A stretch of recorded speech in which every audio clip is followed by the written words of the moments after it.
Assalamu alaikum, everybody. Bismillahirrahmanirrahim. Welcome to an amazing Saturday session with a new surah, Surah Al-Hajj. I'm so excited. Before we get started, I wanted to express some gratitude for some of the people here because this is actually today's last in-person halakha for Ramin, our social media guru, who's been here with us for 2 years, and we're really proud to wish him a blessed send-off because he's heading to Harvard Divinity School. And, you know, we're so proud. He's going on full scholarship, and he's going to be representing all the knowledge he's picked up here. But we're especially grateful because certainly when we started this journey 2 years ago, people really didn't know what we were doing. They didn't know what Project Illumine was. We had a very small following on social media, relatively speaking. I think our Instagram was maybe like, I don't know, 300 followers or something like that, something really small. And I just checked, and we're well over 7,000, which followers, which is, I mean, not a lot, obviously, by, you know, people who have a lot of followers, but for what we do and for the, you know, like the advanced nature of, you know, this learning and people being willing to sit through, you know, 4 or 5 hour halakas and whatnot. And, you know, it's a big accomplishment. It takes a lot of investment of time, a lot of dedication, a lot of commitment. And Ramin really poured his heart and, you know, and effort and energy into growing that and our other social media presence. And he's just been such an important part of, you know, the growth of Usuli and helping people to understand what it is that we do. Because when people don't watch really long videos or excerpts or things like that, it's a challenge to try and cut, you know, little bits and pieces to give people a flavor of what we cover here. And so that was a lot of what Ramin did, and I'm extremely grateful because I feel like that really helped to plant seeds.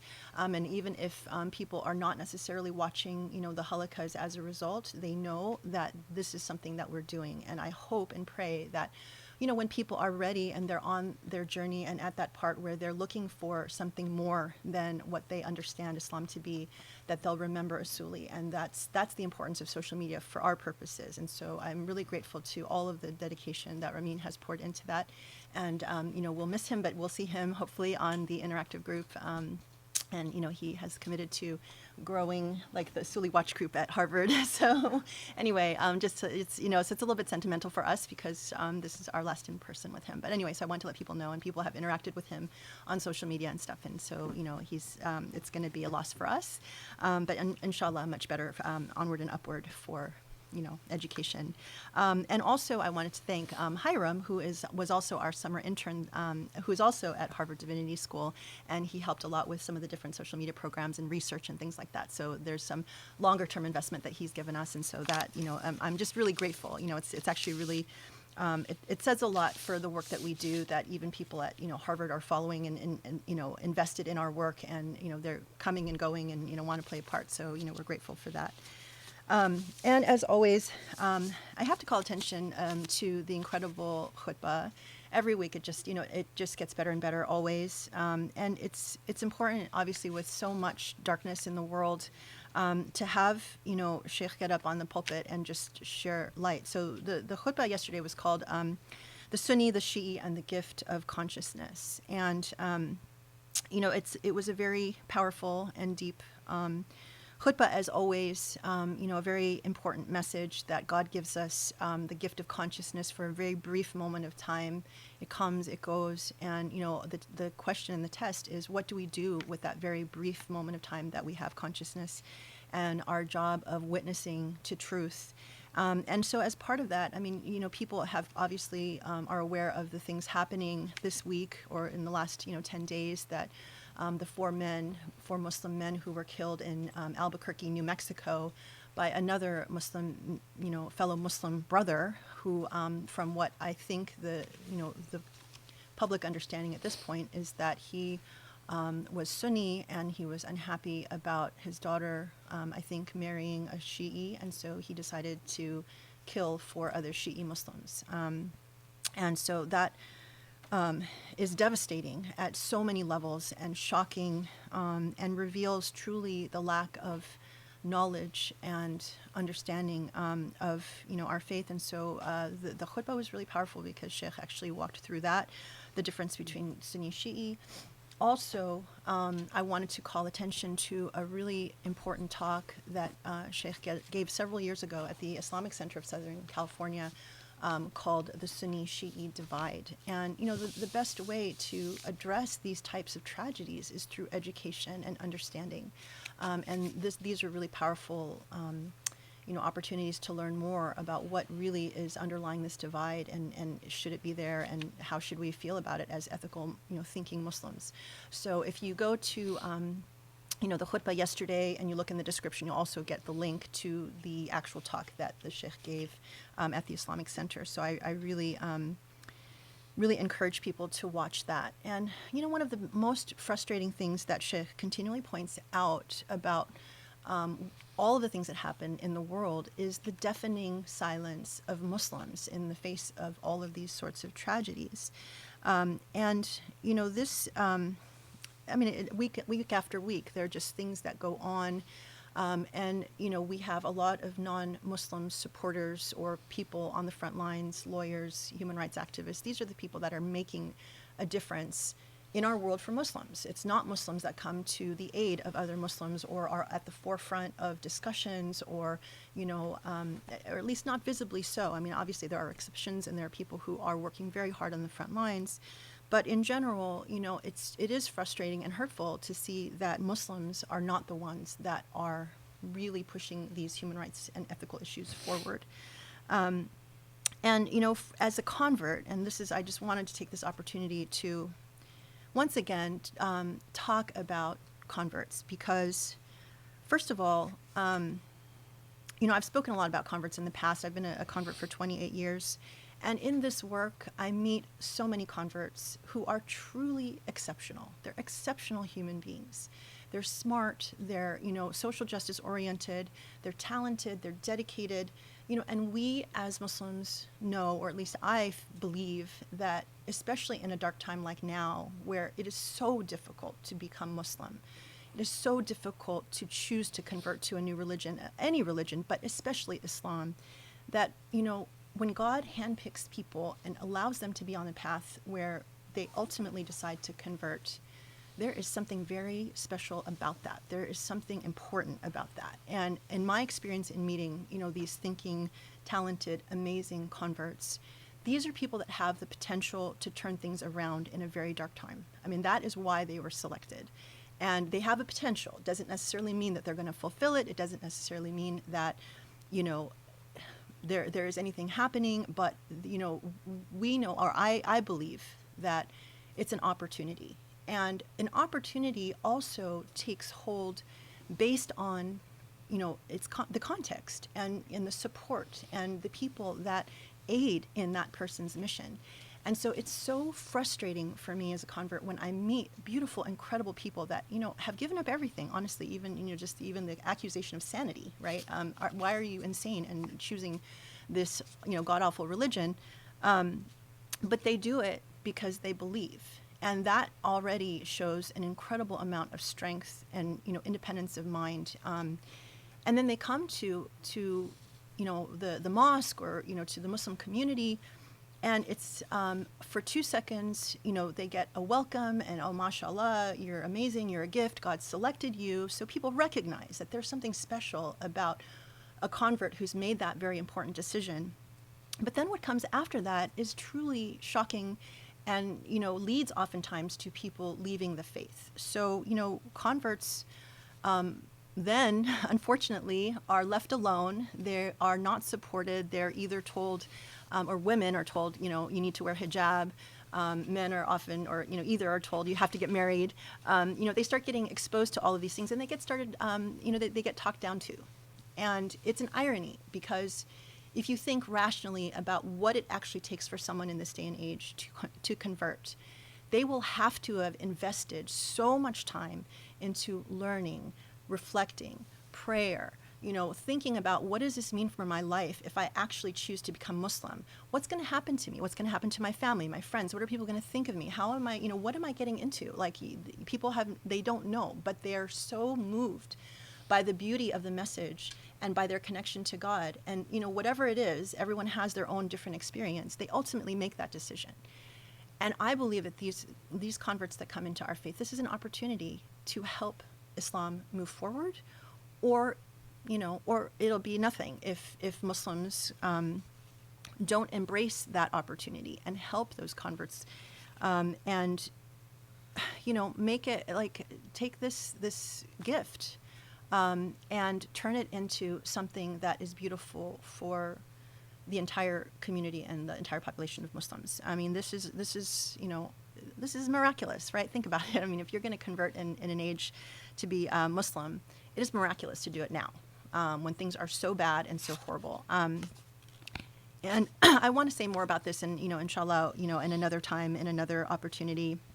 But Muslims have to deal with, a lot of racism. I mean, converts have to deal with racism. They have to deal with Muslims ignoring them or telling them things that are backwards, or telling them not to think, not to ask questions. It's, so I'm actually here to just say, I want to give converts, I guess, the advice, God brought you here, and stay strong, and don't let other Muslims or the things that you read about what happens in Muslim communities, or the actions that are happening, things that appeal, that are ugly, don't let those things deter you. Stay strong. Your connection is with God. And we learn here in the halaqas that, Islam, God is calling for us as human beings to be an ideal human being, at the forefront of everything, ethical, beautiful, moral, and that's why we're all here. That's what we're all charged with. And, I'm sorry to tell you, but if you're going to convert, expect the worst. Muslims are oftentimes not supportive of your experience. It's going to be lonely. It's going to be difficult. You're going to see things that don't make sense to you, that are irrational. People will talk to you as if you know nothing, as if you are, the last man on the totem pole. There are all kinds of ethnic, cultural, there's a lot of baggage that'll get thrown at you. Try to focus on what's beautiful and what's right. And God brought you for a purpose. Try to figure out what that purpose is, and, and fulfill it.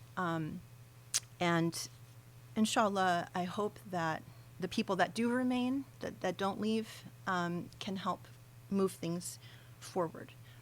And I wanted to end, and I'm sorry, this is kind of like, it's born from frustration, because I feel that I oftentimes see Muslims in the news doing things, and I'm like, oh my God, okay, Salman Rushdie, right? How many Muslims are celebrating the fact that Salman Rushdie was attacked? Alhamdulillah, there are a lot of Muslims that have come forward and said this is wrong, this is unethical, and all of that. But the fact that there are still people that remain that say this is a great thing that he was attacked and lost his eye and was stabbed and all of that is really sobering, and is a sad indication of where we are. But I want to end actually on a high note. The thing that was really beautiful, that one of the most talented converts I've met of late contributed to yesterday's khutbah, if you heard it, was this beautiful adhan at the beginning.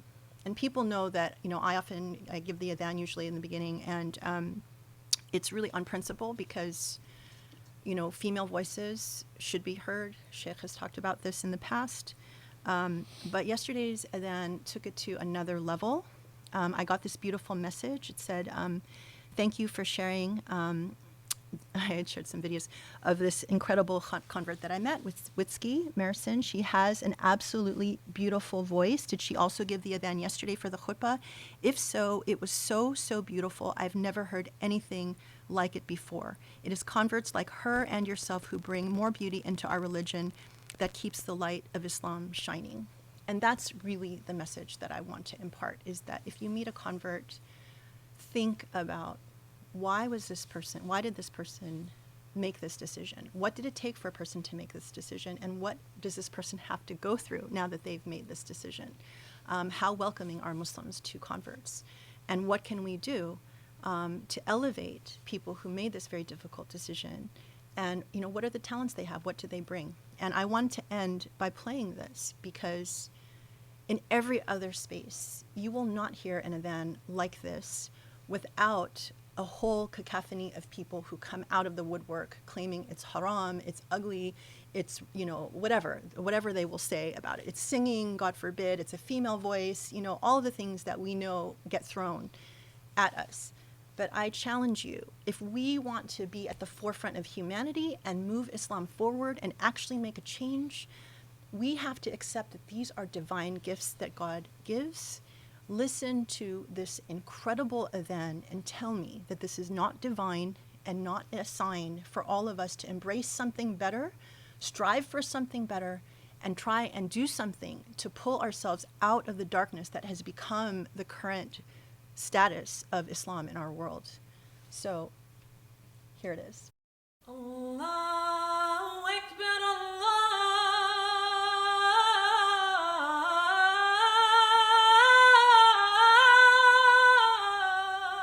Akbar.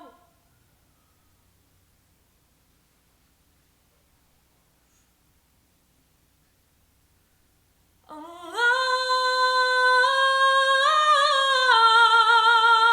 Akbar, Allahu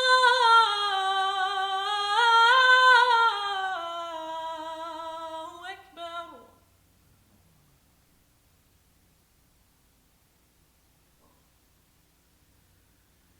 أشهد أن لا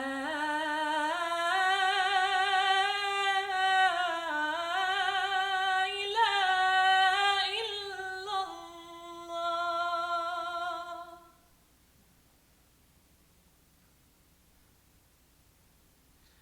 أشهد أن لا إله إلا الله.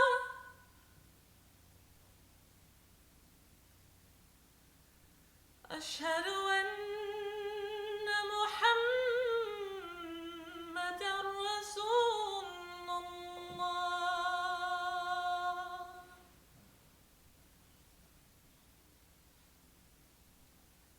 أشهد أن محمدًا رسول الله.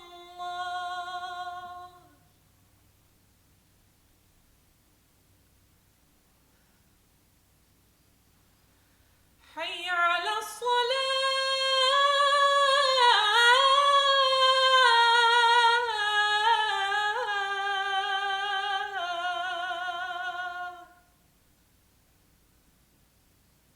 حي على الصلاة.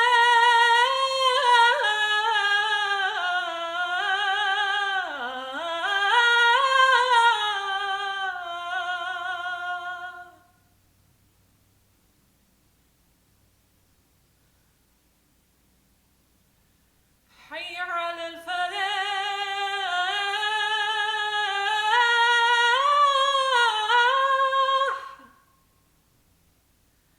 حي على الفلاح.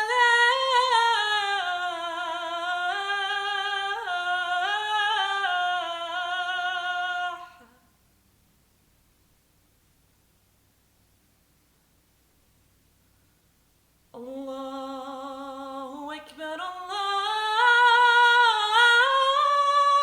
أكبر. لا إله إلا الله. If you want to hear it again, go to the khutbah on our YouTube channel. Witzke's voice has brought me to tears so many times this week because she's actually visiting us, and we've been really just benefiting from her divine gift. And it's truly that. It's a divine gift, and it's something that God gave her. God gave us, her conversion as a potential. She's also a brilliant scholar. So hopefully, more on Witzke later. If you look her up, Witzke Merison, Wietske, Merison, Merison. She has a nasheed called La ilaha illallah. It's the Shahada nasheed, which is literally the most beautiful nasheed I've ever heard in my life. And it's something that brought me to tears several times and brought many of us to tears. And again, it's, you cannot help but deny when Allah gives someone a gift like that and then brings someone like that to Islam. And you have to ask the question, why, especially in a time like this. and how many other converts who are exceptional and brilliant. One of them even, Joe here, who is the editor of our tafsir project, and and Hiram at Harvard, who is incredible. I mean, there are so many that have just come on our path, and it's like God hasn't given up on Muslims yet when I meet people like this. But I ask myself, what do Muslims as a community do to welcome these gifts and elevate them and support them and help them meet their full potential? Because what else do we need? We need help. We need exceptional people. We need people who are brave and not scared to say, you know what, I know if I convert to Islam, my whole world will change. I don't know what that looks like, but I don't care. I'm going to do it, and then I'm going to serve God with everything that I have. Tell me, who else do you want helping to push things forward? And so what is our role as a Muslim community to support this group of people? So the next time you meet a convert, get to know them. Ask them their story. Find out what their talent is. Find out what you can do to support them. Don't start forcing them to think about ritual things like covering and who are they going to marry and, all of that garbage. They're human beings, and we are called here as human beings to be the best that we can be, regardless of our label. And so this is just, I have to say this because I am so tired of the stupidity that converts get exposed to, get thrown at them. And this was just a reminder of how special these people are. So let's take hold of this gift that God has given us and see what we can do to make our entire situation better. And thank you. I'll get off my soapbox now. And with that, alhamdulillah, I'm so excited for Surah Al-Hajj. This is a heavy surah with a very heavy message to come. And inshallah, I'm so excited. So thank you, Sheikh. Thank you for being with us. بسم الله الرحمن الرحيم سبحان الله العلي العظيم والحمد لله رب العالمين وأفضل الصلاة والسلام والتسليم على الحبيب المصطفى محمد المرسل رحمة للعالمين وعلى آله الأطهار الميامين وعلى أصحابه المختارين وعلى من اتبعوا بإحسان إلى يوم الدين. اللهم اشرح لي صدري ويسر لي أمري واحلل عقدة من لساني يفقه قولي يا رب العالمين.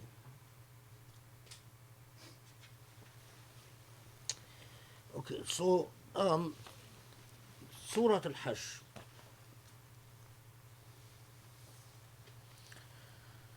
In the past, I've mentioned that there are surah in the Quran that are like constitutional surah. They are foundational surah. They are surah that define the compass for Islam.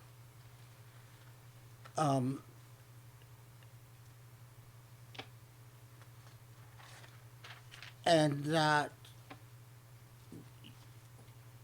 you cannot afford as a Muslim you cannot afford to ignore or not fully absorb the message of these surah. And these surah is what I believe the Quran calls al-muhkamat. Al-muhkamat meaning they are the core. They're the heart. They are the surah that define your ethics, define your marching orders, that define your goal, your purpose. And Surah Al-Hajj is one of them.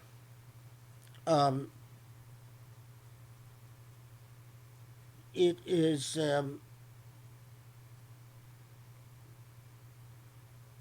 as we will see, its message is essential. So first, let's put it in context as we have been doing.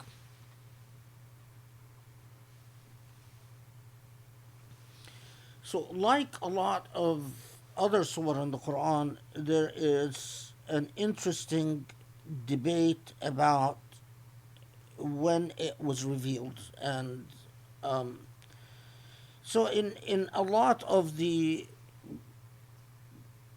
sources that attempt to set the chronology of the Quran, um, Surah Al-Hajj is claimed to have been sandwiched between Surah Al-Nur and Surah Al-Munafiqun. Um, Now, these reports that tell you that it was revealed after Surah Al-Nur and before Surah Al-Munafiqun, um, if accurate, then Surah Al-Hajj, by definition, would be a surah that is revealed in the mid-Medinian period. So that would mean that Surah Al-Hajj was revealed around the 5th Hijri year. And indeed, a scholar like As-Suyuti, for instance, a famous Shafi'i scholar, claims in his tafsir that Surah Al-Hajj is a mid-Medinian surah, and he says that the vast majority of its ayat were revealed in the mid-Medinian period, and then he argues that there are some, however, ayat that were revealed, as is you find often these claims about the surah in the Quran, that that, well, this ayah was revealed in the last year of the Prophet's life. This ayah was revealed even in Mecca, and I am very skeptical about these types of claims. That the claims that, well, ayat were revealed in with huge gaps between one ayah and another, and then it was the Prophet at the very end that said, well, this ayah that was revealed 10 years before, or this ayah that was revealed 5 years later, should go into this chapter of the Quran. I'm very skeptical of these. Not that I reject them, but I am always very cautious about these types of reports, and I investigate them very carefully. And indeed, we have reports, we have ahadith that claim that Surah Al-Hajj, most of Surah Al-Hajj at least, was revealed around the time of Ghazwat Banu al-Mustaliq. And if so, that would indeed make it a mid-Medinian surah, around the 5th Hijri year. And it would indeed then make it reasonable that Surah Al-Hajj was revealed between Surah Al-Nur and Surah Al-Munafiqun. However, I believe that all of that is wrong. It is not a mid-Medinian surah. Partly because of the content of Surah Al-Hajj itself. And when you study the narrative of Surah Al-Hajj,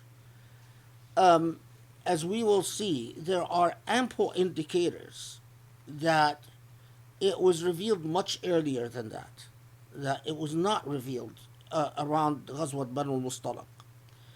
And even the reports that mention that Surah Al-Hajj are revealed around Ghazwat Banu al-Mustaliq are problematic at many different levels. They are not reliable reports. We cannot rely on them. So, when was Surah Al-Hajj revealed?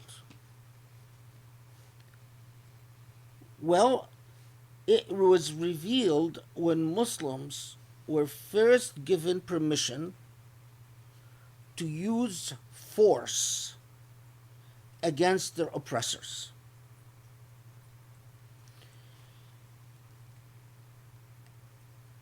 And there are credible reports, in my view, far more credible than the reports that claim that it was revealed in mid-Medinian period, that say that Surah Al-Hajj was revealed in this critical period from the Hijrah from Mecca to the settlement in Medina. So that would make it an early Medinian surah. Even some have said that some of it was revealed even in Mecca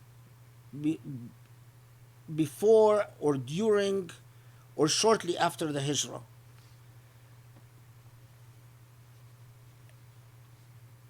And as we will see, this actually makes a lot of sense considering the message of Surah Al-Hajj. So it is important that as we go through Surah Al-Hajj to bear in mind that it was revealed before a lot of the surah that we've discussed in the Medinian period.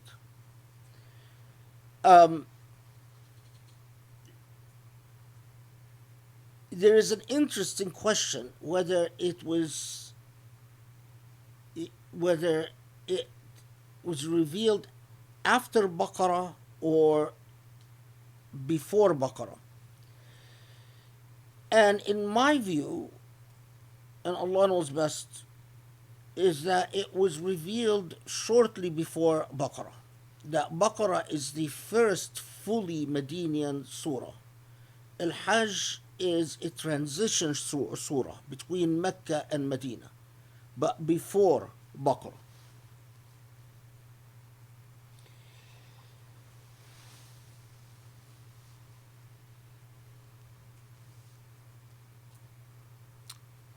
Interestingly enough, as we will see, because it is a foundational surah, one of these core surahs,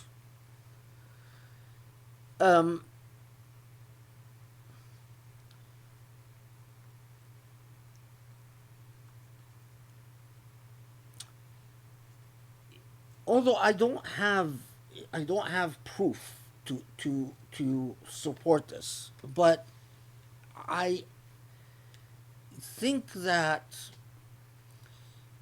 how do I put it? That part of the reason that people argued that it was revealed in mid-Medinian period instead of the very early Medinian period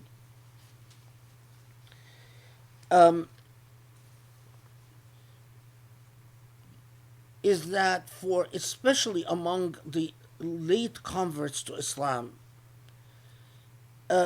Surah Al-Hajj is a bit overwhelming. It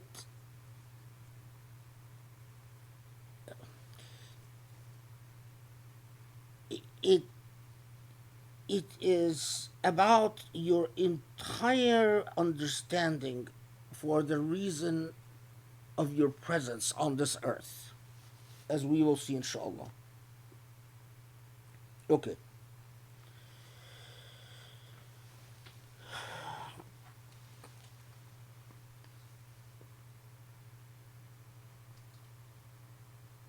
Yeah, well, maybe. Yeah, there is a famous hadith, the hadith that all those who said that Surah Al-Hajj was revealed in the mid-Medina period, uh, around Ghazwat Banu Mustaliq, rely on what I believe is a deeply problematic hadith.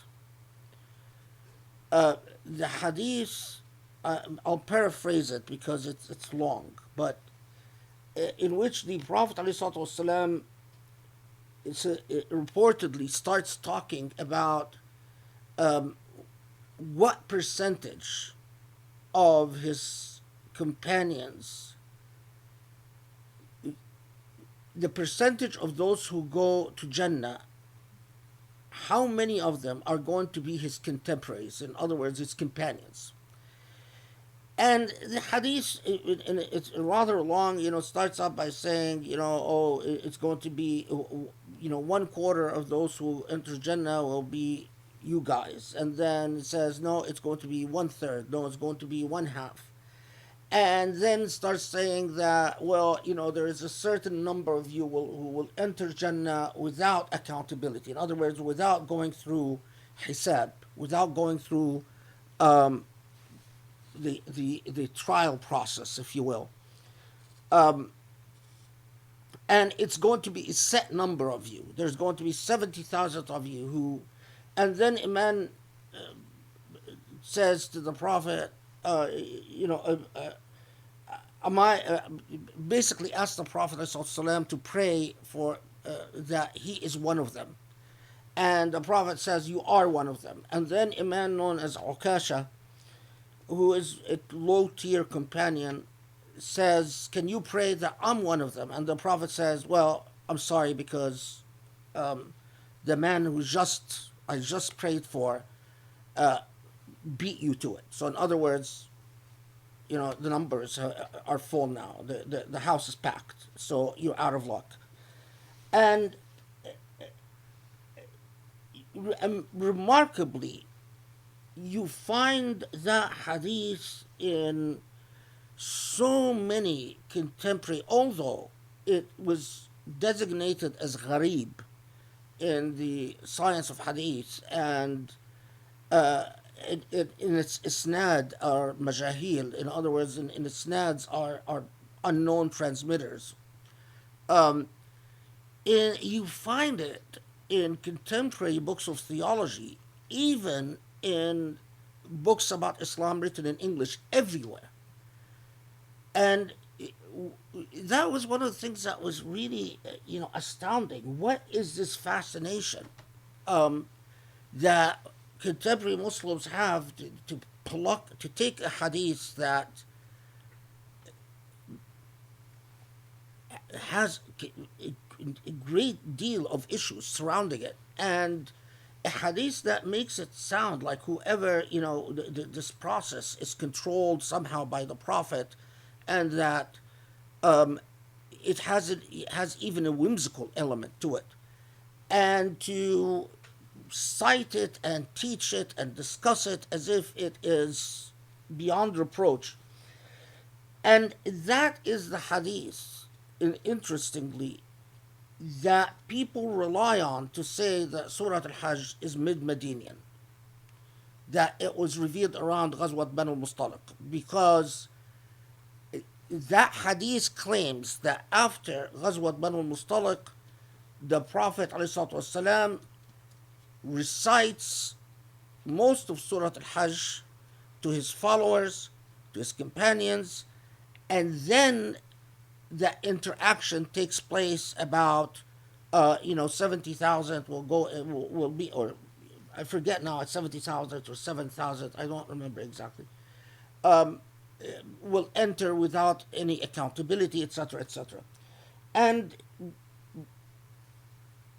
since this hadith is problematic, the entire narrative about Surah Al-Hajj being from that period, or that, mid 5th Hijri, and I think once you understand the message of Surah Al-Hajj, you'll see why it matters. All the foundational surah the core constitutional surah are revealed early on because they're anchoring surahs or earlier on. Okay, so let's then delve in.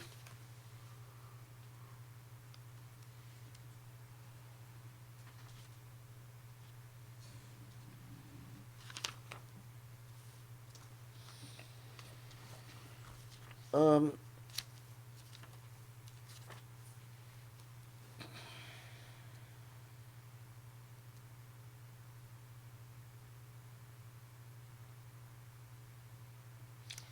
with this surah, which is 79 or 76, 78 ayahs, I'm not going to go ayah by ayah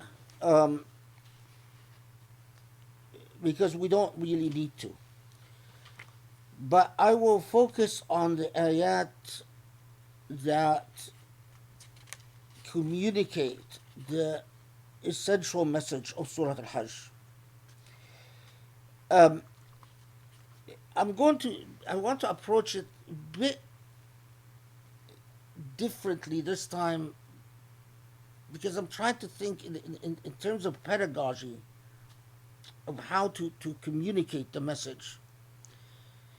Perhaps it will help us at the beginning to get a sense of the outline. Then we'll walk through it. So there are some essential core ideas here.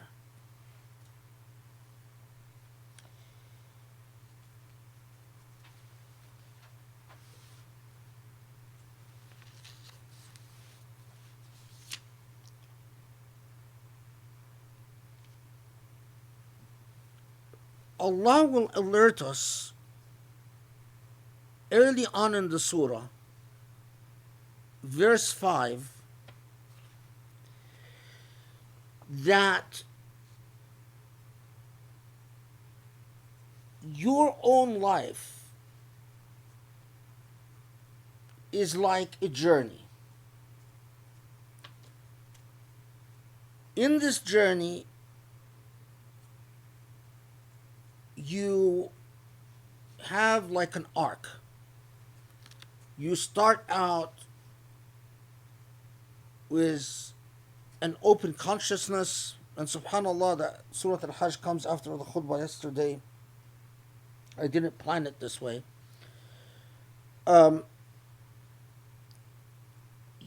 Then some of you will grow to the epoch of your strength, and then some of you will grow old enough so that you return to a state of weakness after a state of strength.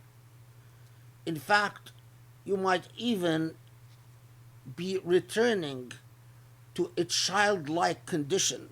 You start from childhood to childlike, with senility and lack of ability, and from independence to dependence again. While some of you will not reach this stage, but there is a journey. And this is communicated early on in the surah. There is a journey.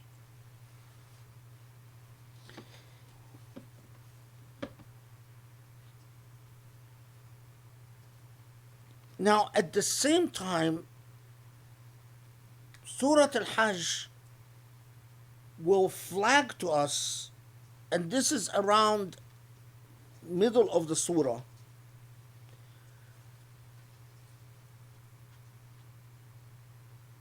the idea of Baytullah, the Bayt, and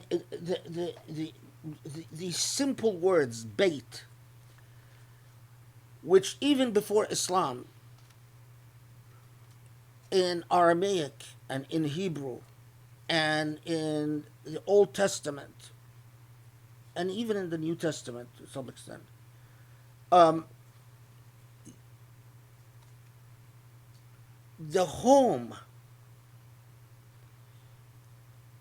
is a critical human concept. And the fact that Allah comes and says there is a space that Allah refers to as Bayti, God's home, and then also calls that same Bayt, and in Surah, this is only happens in Surah Al-Hajj, Al-Bayt Al-Atiq. And normally, Bayt Al-Atiq is translated as the old home. But as we will see, it is like a primordial home. It is a timeless home. It is a home beyond time.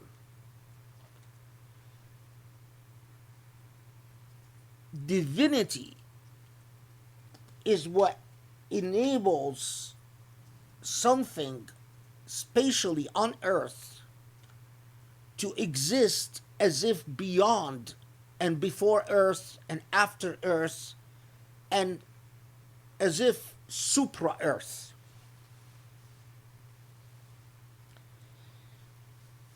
With that is the primordial call of the Prophet Ibrahim ﷺ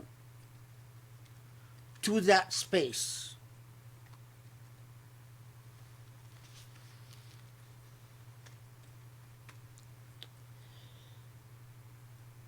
Surah Al-Hajj then will take us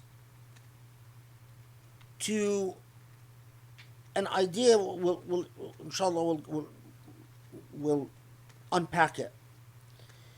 Again, around the mid-surah, to a deep philosophical understanding of why at times we need to resort to violence.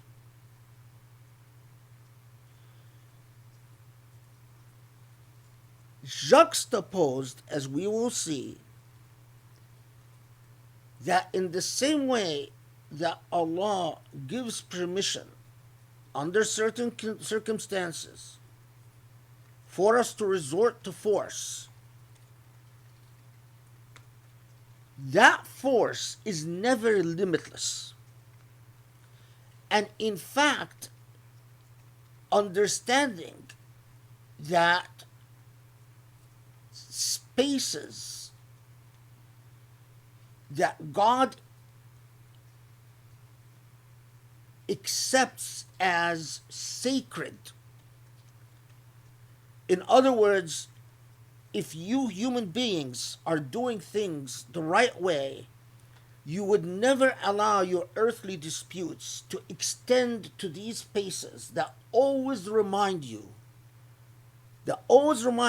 even when you have to resort to war, that it's not about you. And you are not simply free to do whatever you please. That you are dealing with a life, an existence, a space that is owned by God. And so the idea that, well, you know, we are free to do whatever is necessary, with implications, for instance, like, you know, we are free to use a nuclear weapon, is foundationally at odds. Now, with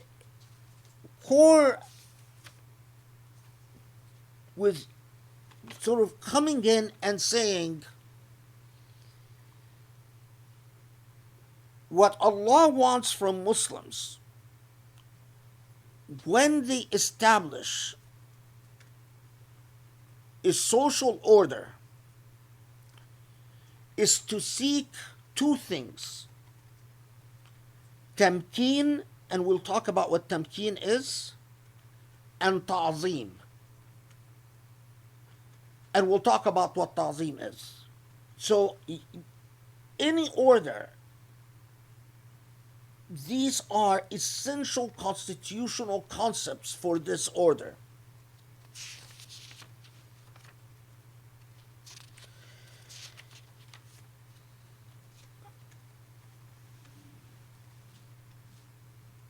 And we'll inshallah, we'll flush this out. Both tamkeen and ta'zim are foundationally anchored to taqwa.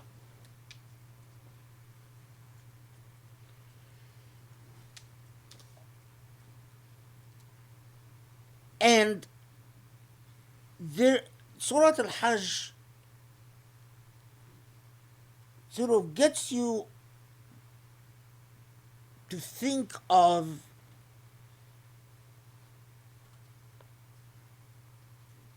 it is as if, well, and I mean, I'll just say it and then we'll have to work through it.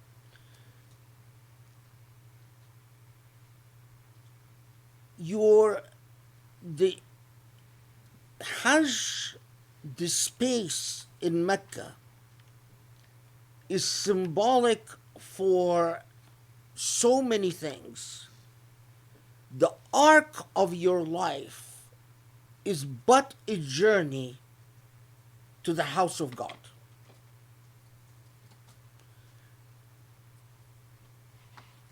It is not just that, oh, well, I go to Hajj and I perform these rituals. But it is like asking, what is the journey of your life about? What is the bait that you ultimately establish? Is it a bait? Is it an abode of vanities? An abode of idiosyncrasies? Or is it abode that honors what that space in Mecca is supposed to honor? Now, the other thing about Surah Al-Hajj, which inshallah we'll talk about, is this is the surah that has the famous issue of the satanic verses. And we'll talk about it. And subhanallah, it is, in terms of the Quran itself, as we'll discuss, I believe it is entirely a marginal issue to Surah Al-Hajj and to the Quran itself. It was only made a big issue, a great issue, by modern Muslims, and not in the Quranic discourse itself, as we will see.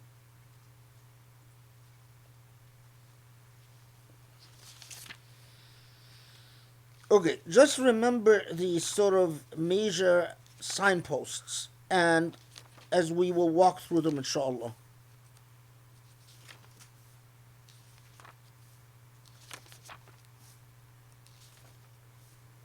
Okay.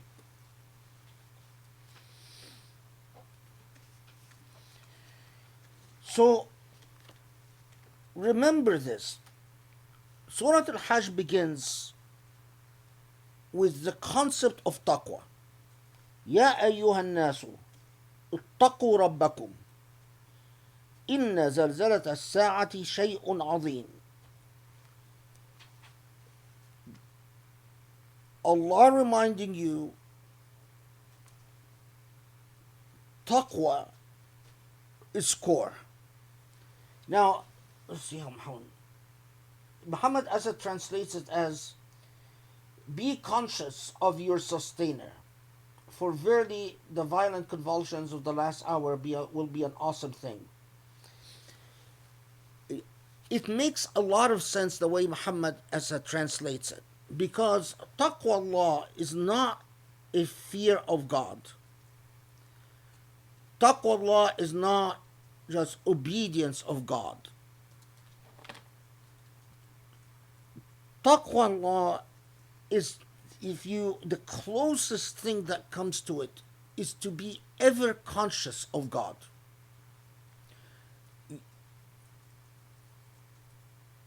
A constant state of dhikr is taqwa.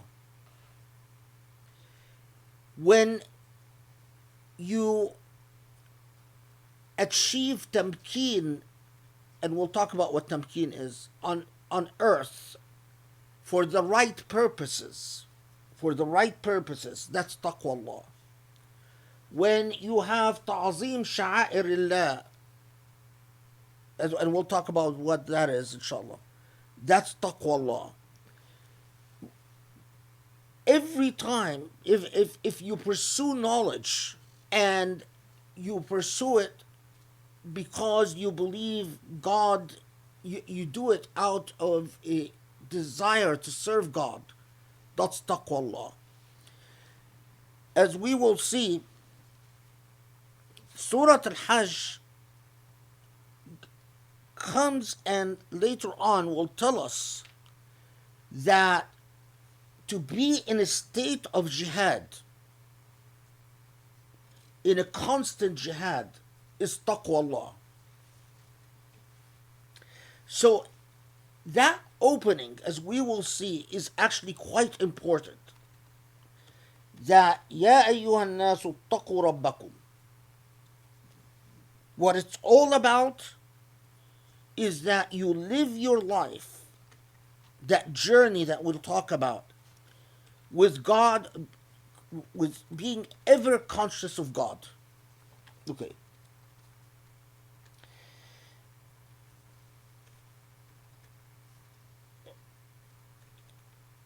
Now, and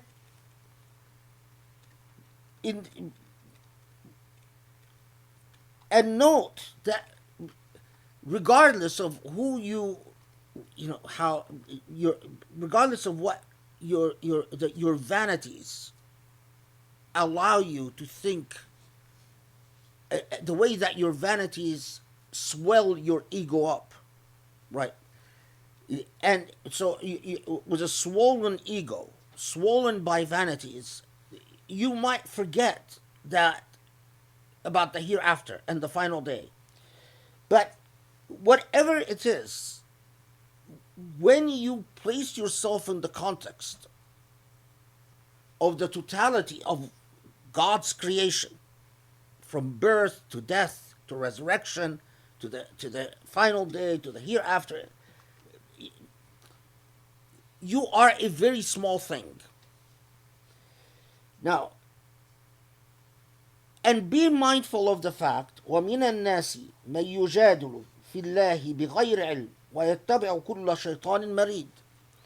That it is a common thing for human beings to become distracted by the only animal that God gave the power of jidal to.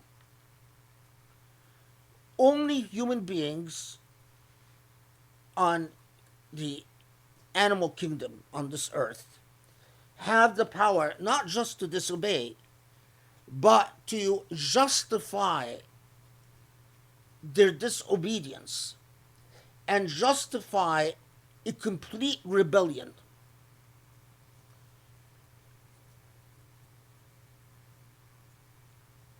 Now, of course, the others who have that power are the jinn who, but there we're not talking about, we're talking about those who were intended to inhabit this earth as from certain class of creation. But so anyway, the fact that there are tons of people who will lose themselves in this jidal, this disputation and argumentation. Muhammad Asad translates it as um, there among men there is many one who argues about God. Yeah, I mean, jidal is argument, it's disputation, it's um,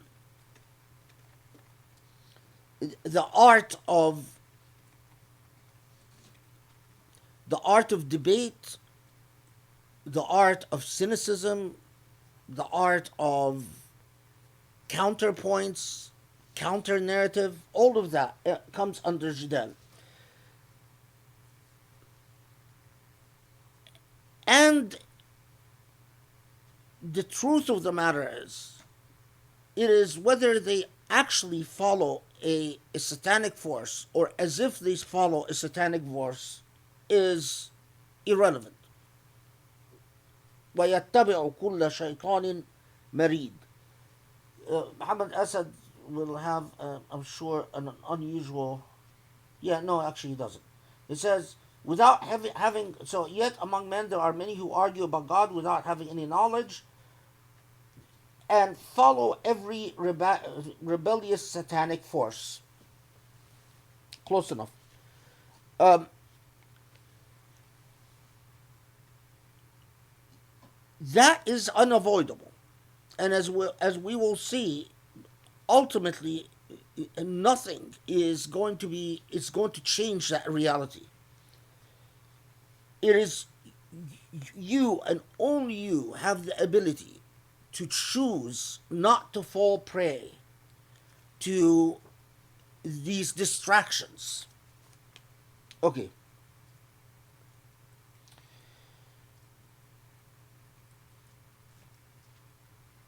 Those who, it's like we've talked about before, those who are committed to um, skepticism,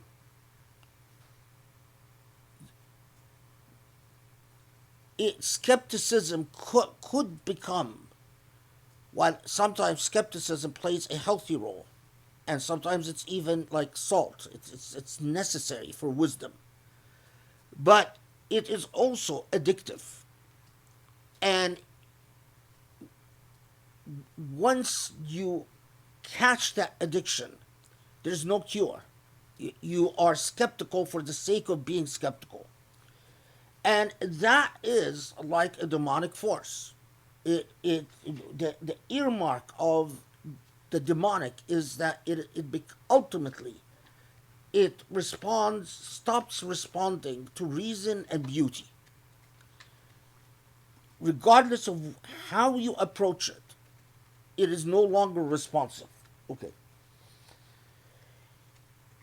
Then we get to 5, which I refer to as the arc verse.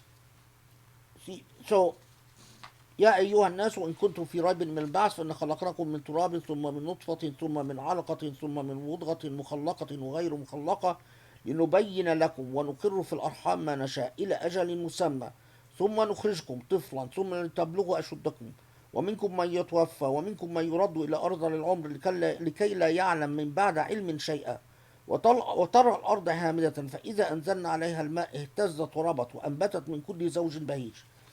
This is verse 5. If you are in doubt as to the truth of resurrection, remember that we have created every one of you out of the elements of the soil of this earth, the dust of this earth. Then out of a drop of sperm, then out of a germ cell, then out of an embryonic lump, complete in itself and yet incomplete, so that we might make your origin clear unto you. And whatever we will to be born, we cause to rest in the mother's wombs for a term set by us, and then we bring forth an infant and allow you to live. So that some of you might attain to maturity, for among you are such as are caused to die in childhood, just as many a one of you is reduced in old age to a most abject state, ceasing to know anything of what he or she once knew. And then, of course, all human beings, if you are in doubt as to resurrection, consider that the earth is dry and lifeless, and then Allah sends water upon it. It stirs and swells and puts forth every kind of plant. So, first, alerting you to what I refer to as to the arch of life itself. That this remarkable mystery of consciousness, the growth of the intellect, the diminution of the intellect,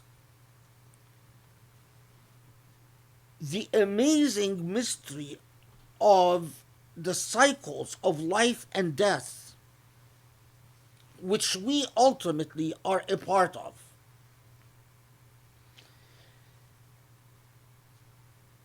So keep this image in mind. Okay. ذلك بأن الله هو الحق وأنه يحيي الموتى وأنه على كل شيء قدير. In these cycles, the core reality is the lasting anchoring truth is Allah al-Haq, Allah the truth. The whole cycles of life and death cease to be anchored in any truth if you take God out of the equation. Then it just becomes a cycle, not anchored in a truth, but anchored in the truth of the cycle itself, which is it. Which means if you're anchored in the truth of a thing, in itself means you're anchored in nothing. It's a what do you call it? Not a totality. A tautology. So if the cycle is the truth, it's a tautology. Then there is no truth. So the cycle itself, the anchor of the truth of the cycle is anchored is Allah al-Haq. Okay. And Allah again alerts us that although these things ought to be very obvious, why taqwa Allah? Why be ever mindful and ever conscious of God? Because if you want meaning in the cycle that you perceive all the time, well, there is no meaning without God. Yet Allah reminded us that regardless, there are people who argue. And Allah underscores what they're arguing about is they're speculating about what they don't know. It's like people who live in one dimension in a multi-dimensional universe, arguing that what is true for that one dimension is true for all. They argue, they are speculating about what they don't know. People who argue that God doesn't exist, they are arguing about the nature of the incomprehensible to them. Time. Where time comes from, where time goes. What does it mean to have timeless time? Because if there is no God, and time just keeps marching on and on and on, without an anchoring truth, then the truth, the only truth available for that time is the truth of itself, which is, again, a tautology. It's no truth at all. Are you following what I'm saying? So if there is no truth at all, then you are arguing about speculative matter. And and yet, so many human beings fall prey to that jidal. They don't know, but they argue about what they don't know.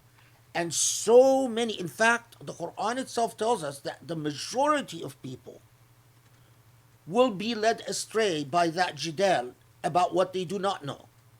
That's the nature of things. So, وَمِنَ النَّاسِ مَن يُجَادِلْ فِي اللَّهِ بِغَيْرِ عِلْمٍ وَلَا هُدَى وَلَا كِتَابٍ مُنِيرٍ. They argue without ilm, without knowledge, or huda, or guidance, or even, kitab al-munir here is without even, kitab here is not just a book. It's not just a book of enlightenment, although that's the literal word meaning.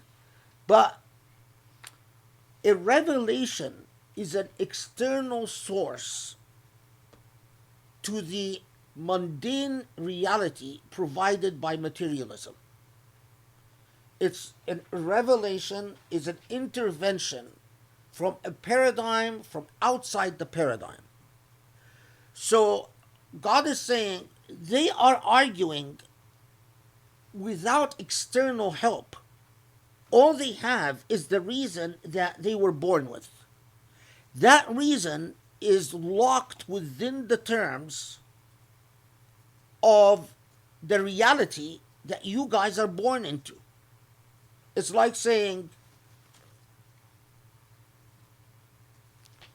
there are, let's pretend that, well, let's not pretend, but it's the truth, but there are multi-dimensions. All you know is the reason that was given to you that is capable of working in the dimension in which you were born. And yet you are using this reason and you are relying on it to interpret everything. And when you do so, you are speculating about what you don't know. If you have external help from the dimensions which you do not know, in other words, there is an intervention from a dimension other than the dimension in which you are locked into, then that external help offers the possibility of knowledge. But what these people are doing is that they don't have external revelation or external guidance, and yet they speculate as if they know what they actually do not know. And that is why then you see 9, which follows, ثاني عطفه, ثاني عطفه, well, actually it's according to the reading, عطفه or عطفه, ليضل عن سبيل الله له في الدنيا خزي ونذيقه يوم القيامة عذاب الحريق. Now, of course, as often you find okay, so 9, Muhammad as it translates it, disgrace of the spirit is in store for him in this world. No, wait. And you know, yeah.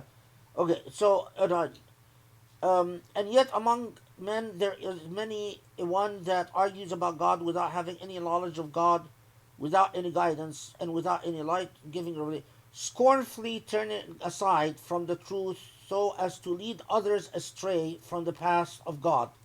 This grace of the Spirit is in store for him in this world, and in the day of resurrection we shall make him taste suffering through fire. So ثاني عطفه or عطفه, that intent for prideful reasons, for egotistical reasons, of guiding others astray. In the hadith, in the tafsir literature, as you would often find that when Muslims find an expression like this, ثاني عطفه ليضل عن سبيل الله, they would start speculating as to who was the intended person. So then, some say, well, this is the intended person was Mudar ibn Harith, or Al-Walid ibn Mughira, or Utbah bin Rabi'a, all who were individuals known for being very argumentative, being eloquent, and for laying out protracted arguments why all of this is nonsense. But I think it takes away from the power of the ayah to say that it was intended to address any particular person. In fact, I mean, we don't have a reliable report that it meant either Al-Mughira or what's his name, Al-Walid ibn Al-Mughira or Uqba ibn Rabi'a or it is talking about a prototype. It is talking about a kind. Okay.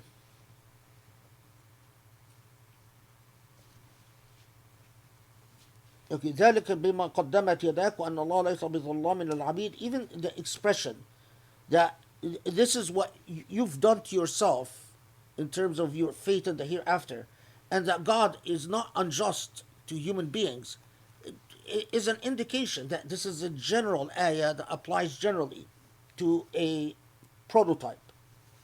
Okay. Now, who are the types of people? Who are the types of people that are often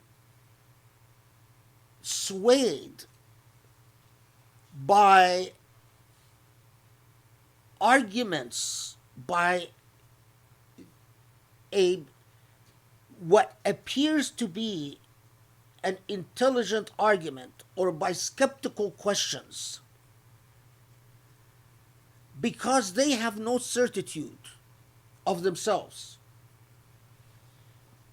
The answer: وَمِنَ النَّاسِ مَنْ يَعْبُدُ اللَّهَ عَلَى حَرْفٍ فَإِنْ أَصَابَهُ خَيْرٌ اطْمَأَنَّ بِهِ وَإِنْ أَصَابَتْهُ فِتْنَةٌ انقلب على وجهه خسر الدنيا والآخرة ذلك هو الخسران المبين.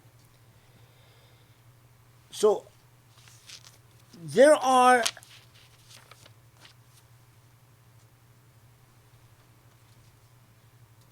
people, and whenever Allah says there are people, meaning reflect if you are in this category.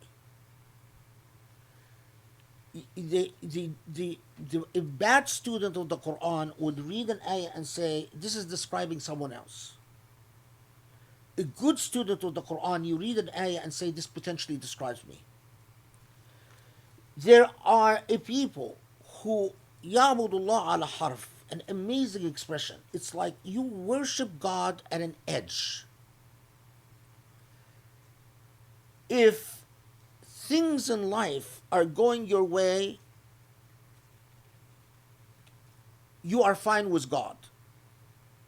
And you might even not be responsive to these smart sounding arguments, skeptical sounding arguments, because things are going your way. But when things get difficult, you are very quick to say, where's God? Why is God allowing this to happen to me? And then the jidal, these points about the argumentative folks, you become far more receptive to it. Now,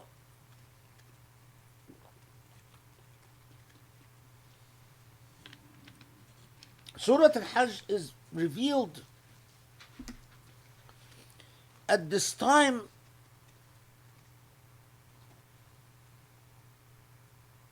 it is precisely the right question, and it will remain the right question for Muslims throughout. Do you worship God at an edge? Is your relationship with God like you construct a relationship with another human being? It is about what you get out of this relationship.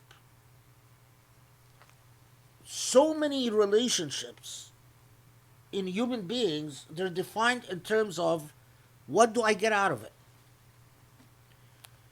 I know no deep truth about you.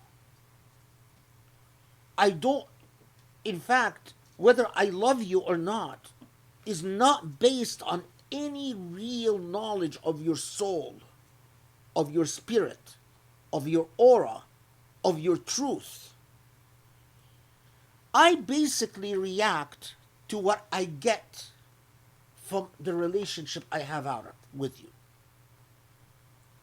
to the utility I achieved from this relationship. If I'm getting something out of it, I'm okay with you. If I don't like what I get, I start having questions about the relationship I have. So many relationships with human beings are exactly that. We are very good at window dressing. We are very good at philosophizing. Oh, we wed forever, blah, blah, blah. But that's why divorce rates are so high. And that's why when the window dressing is out, people are so vicious in divorce courts. Because they never married the soul. They were always married to actually themselves. It's what they're getting out of the relationship. And as long as you are an instrument serving this narcissistic union, it worked. But the minute that the expectations of the narcissistic union are frustrated, there's no deeper truth. There is no Allah al-Haq. When your relationship... Now, here's the scary thing though. The sad truth is, most of those who say they believe, their relationship with Allah is like their relationship with other human beings. It's a narcissistic relationship. But that is not what Iman, true Iman, is about. It is not about what do I get out of this. That is why when we say it is about Allah al-Haq. And we'll see what Surah Al-Hajj, okay, tells us more about this. Okay. Now, there's a very interesting point. Come to 12. Let's see how Muhammad. Okay. So, look at verse 12. Muhammad says, by behaving thus, he invokes instead of God something that can neither harm nor benefit him. And this indeed is the utmost one can go astray. Now,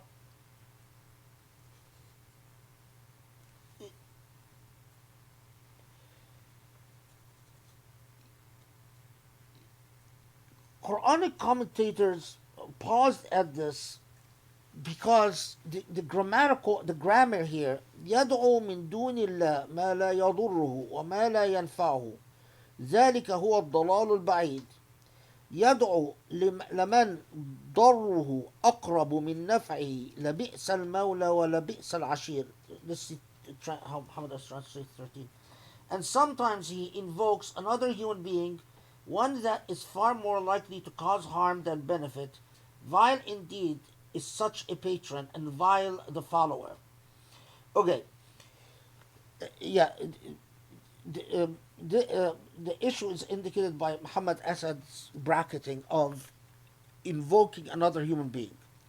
What Quranic commentators paused at is many were tempted to think that Allah here is talking about, or took this to mean that Allah is talking about well, you're not worshiping God, so you're worshiping the idols. And God is talking about that when you worship idols, that um, you are worshiping those who can neither benefit you or harm you, and they're actually, in reality, they're more harmful than good.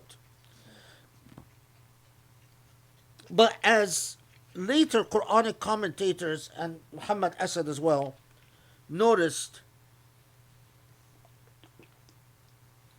the grammar here is no, it's not. Allah's not talking about idols.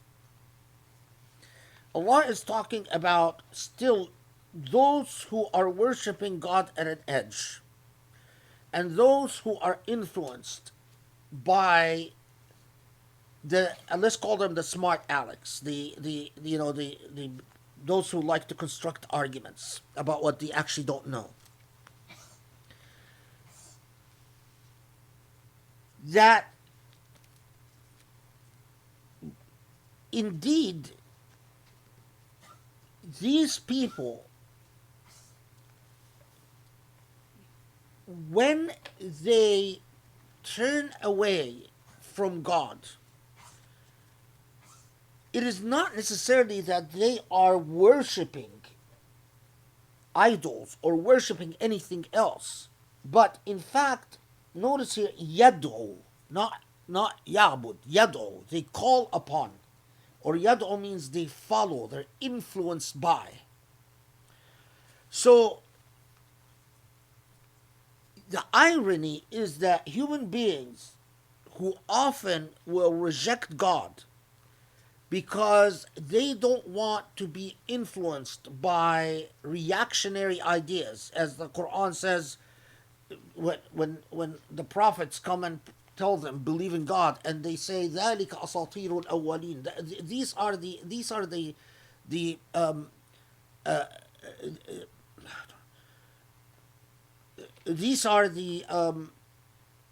what is the word I'm looking for?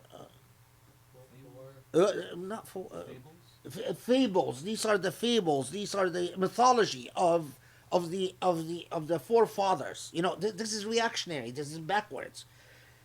In reality, it is they are rejecting Allah al-Haq, the anchoring truth, in order to avoid the tautologies of truth, which are no truth at all. Invariably, because they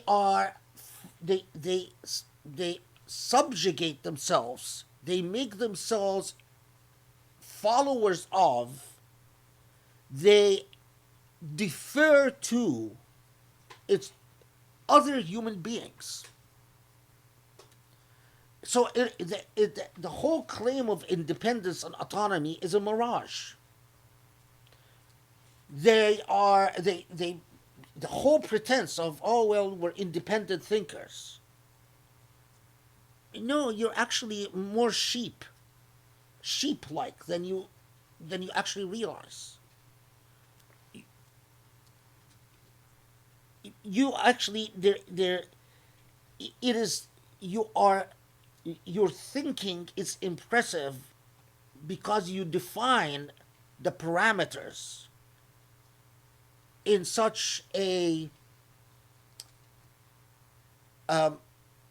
it's like, put it this way, if you make a very learned argument about the stars in our universe, right? And let's say, after listening to you, and let's say I have perfect knowledge, and I say, well, very good argument about the stars in the universe, but there's one problem. There are actually not one universe, there are 10 universes. So your argument has explained a very limited realm. It is impressive only because you've predefined the terms of the argument, so that is impressive within your parameters. But when within the parameters of al-haq, you only impress yourself, because the reality is far greater than you could ever imagine. So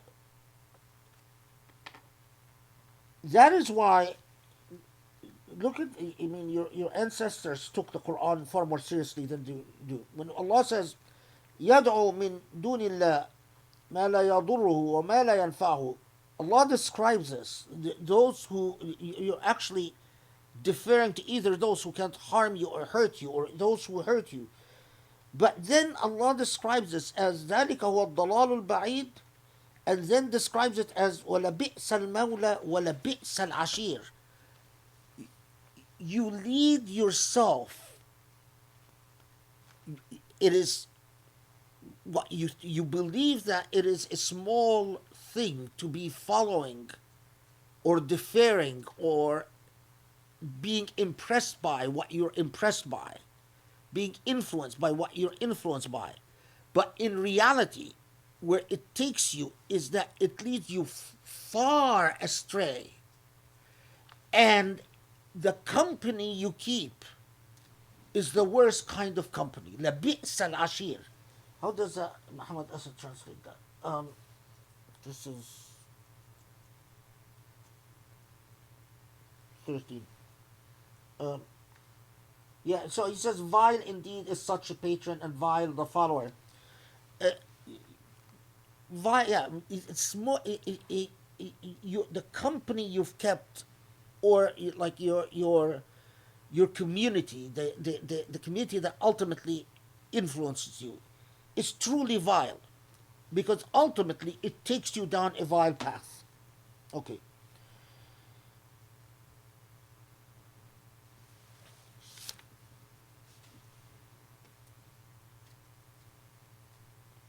Okay, so then 14, Allah says that Allah will reward those who resist this with heaven, etc. But pay attention then to 15. من كان يظن أن لن ينصره الله في الدنيا والآخرة فليمدد بسبب إلى السماء ثم فليقطع فلينظر هل يذهبن كيده ما يغيظ.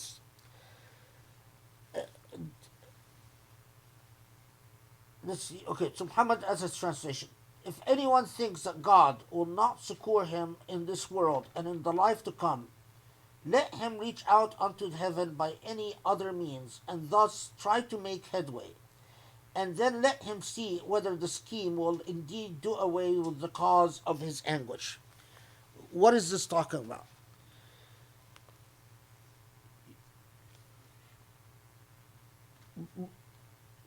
One layer of meaning.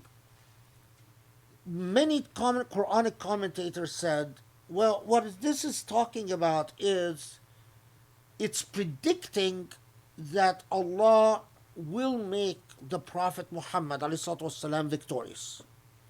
And that it is saying, those of you who think that ultimately God is not going to make the Prophet victorious, you can't change fate. In fact, I challenge you, go ahead, try to reach wherever you can reach in the heavens. See if you can change the fate that Allah has decreed.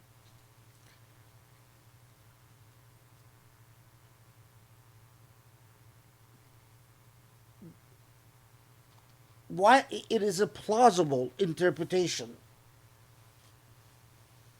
And I have a feeling that, although I haven't checked, but I have a feeling that Muhammad Asad would not have accepted this translation. That's from his translation. Wait.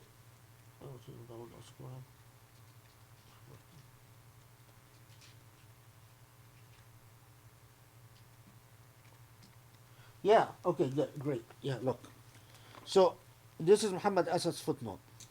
That God is not enough to succor him, obviously an allusion to the type of man who worships God on the borderline of faith. Verse 11 above.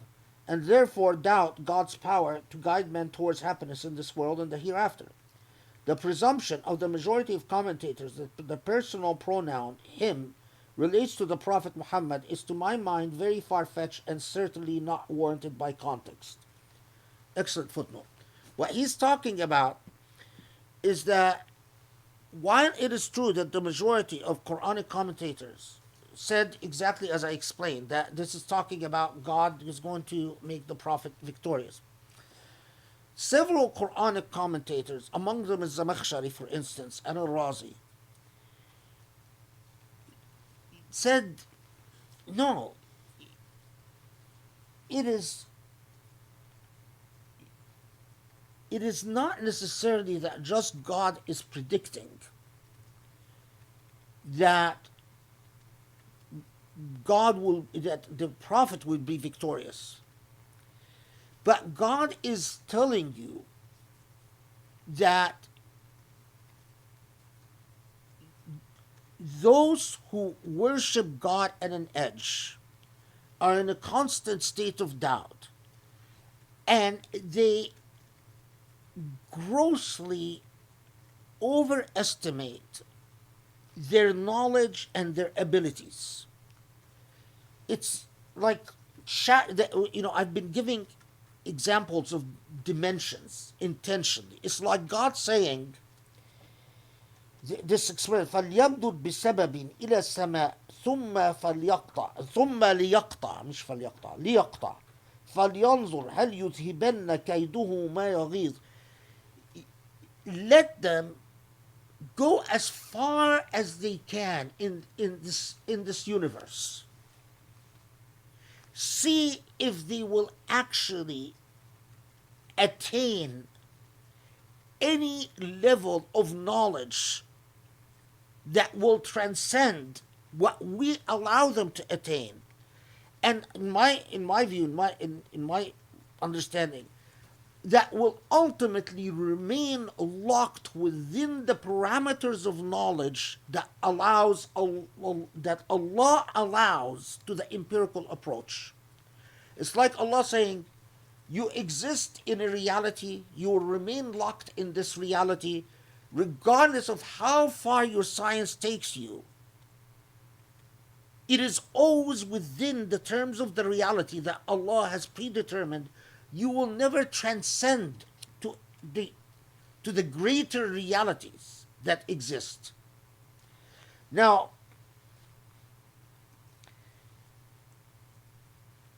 in this, people like Razi and Zamakhshari, and I agree with them, is that Allah is telling you, if you heed the message of Surah Al-Hajj, the promise of Nusra, the promise of victory in the hereafter on this earth is valid. That it is not just God is promising the Prophet. God is promising human beings, if this is the path they take, then Nasr, Allah's aid and support and victory, is a covenant. It's a promise.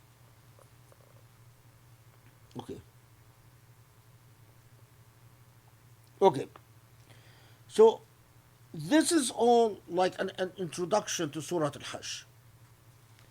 Then Surah Al-Hajj will move on to the next paragraph.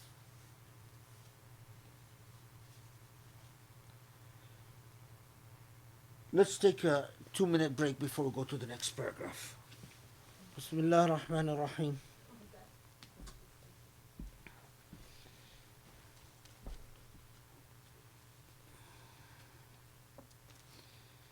Now,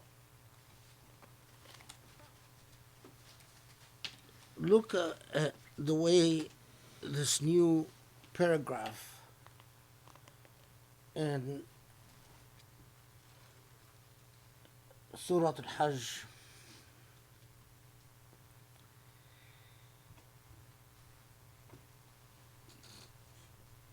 so Allah already introduced you. It starts out with the imperative, Attaqullah. and then takes you to that consistent and persistent core problem of the satanic influence and the satanic tendencies and the satanic forces, the shaitan marid,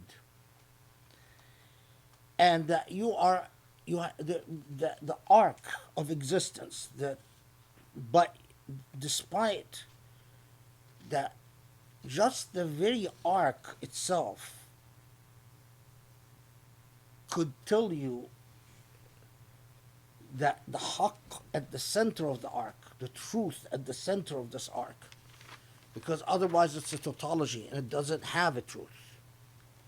But yet, so many people, their relationship with God isn't on an edge. It never transcends the tautology of a relationship with itself, with the self. You actually, in the same way that you might live with someone for 30 years, 50 years, and you actually never got to know who this person is, leave alone fall in love with who this person is.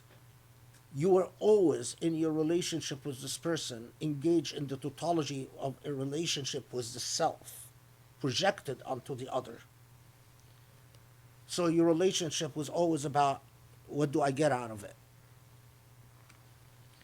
Well, their relationship with God is the same. And they're on an edge. And they are easily swayed when they're not getting out of this relationship what they think they're entitled to. They are easily swayed by the mujadala, by the argumentation, the disputation, the smart aleck, the pretense of intelligence. Okay. And Allah alerts you to this element that I was talking about, that, well, you think you're so intelligent because you only exist in a very limited reality that you think is a complete reality, but it's not. Reality, if you only knew, you would realize it is far beyond this. So then, this of course begs the question, or at least where Surah Al-Hajj is going to take us, is, well, here we Muslims are at this critical stage where they're getting rid of the persecution of Mecca and they're going to go to Medina, or they just arrived in Medina. And all the challenges that they're going to confront in Medina, well, there's a very obvious question. With Allah's promise of victory,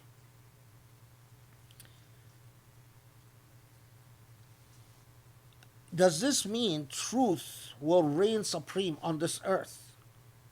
Will it be that Islam will conquer all? And Allah comes and readies you for the response by saying, إِنَّ الَّذِينَ آمَنُوا وَالَّذِينَ هَادُوا وَالصَّابِئِينَ وَالنَّصَارَى وَالْمَجُوسُ وَالَّذِينَ أَشْرَكُوا إِنَّ اللَّهَ يَفْصِلُ بَيْنَهُمْ يَوْمَ الْقِيَامَةِ إِنَّ اللَّهَ عَلَى كُلِّ شَيْءٍ شَهِيدٌ. We pass over this all too quickly. Okay, so look. This is 17. Those who believe, those who attain to faith, as Muhammad Asad puts it, in this divine writ, and those who are Jewish, and those who are Sabians, and the Christians, and the Magians, or Zoroastrians, and those even who are bent on ascribing divinity to aught but God, and mushrikeen, the people who are associate partners with God, all of them, God will decide between them on the day of resurrection. So, when it comes to thinking of ultimate fates, at this level, you all stand equal. The believers and the mushrikeen and the Magians and the Sabians and the Christians and the Jews. So, if God is telling you that God will decide between you in the hereafter, the clear implication is that there will never be a situation where there are no Christians or no Jews or no mushrikeen. It will always be the disagreement, the diversity in belief is when it comes to your material world, your realm of existence, it will always be that there are all these diverse beliefs. And understand it is only God who will resolve these issues in the hereafter. Between you, you will always debate. You will always have the disputation. You will always have the mujadala. You will never get rid of the reality of jidal. And it is God who will resolve issues in the hereafter, not now, between you. But then, as to the reality that you don't perceive and you don't understand,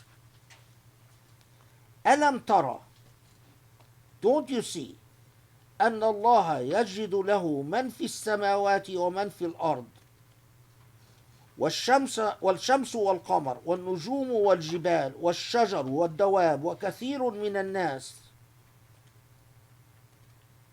وكثير حق عليه العذاب ومن يهن الله فما له من مكرم إن الله يفعل ما يشاء.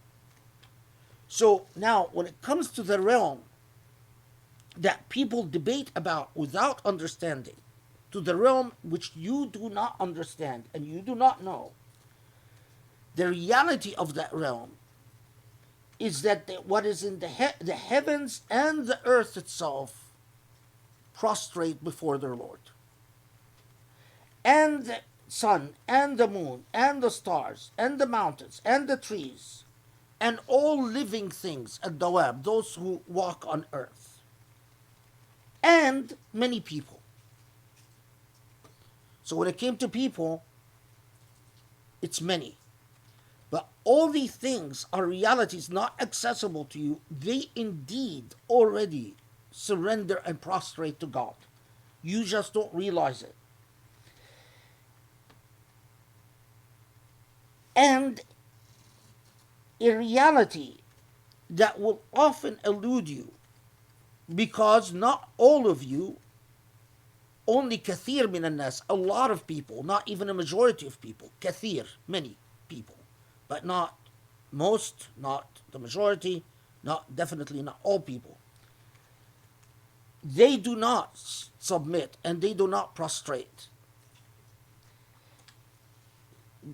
This is 17. See,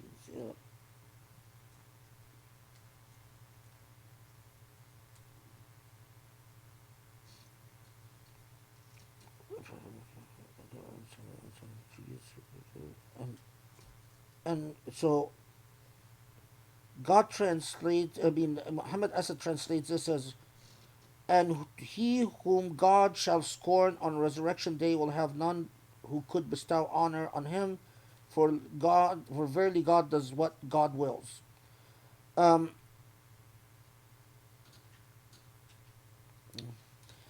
وَمَنْ يُهِنِ اللَّهِ فَمَا لَهُ مِنْ مُكْرِمٍ. That the truth of the matter, the reality that you do not perceive, is that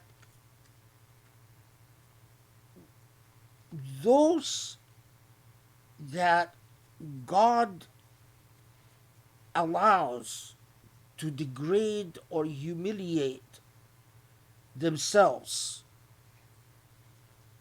they have no other source of dignity. It is not the disputation or the reason that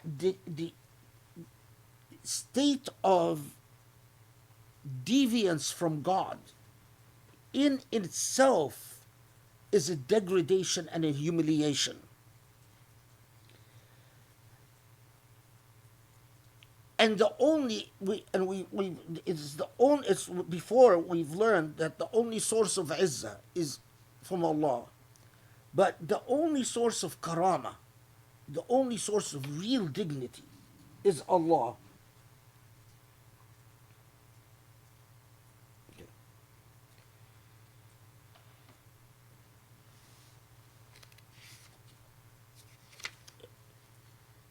هذان خصمان اختصموا في ربهم. Muhammad Asad gets it, I think, more right than most when he says, in his translation, there are two contrary kinds of human beings, have been engrossed in contention about their sustainer.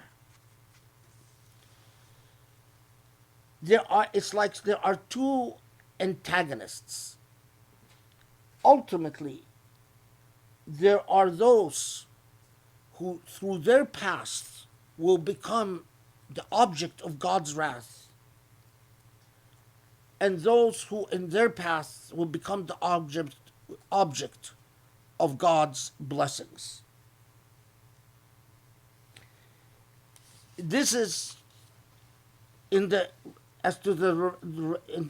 hereafter, in the resurrection.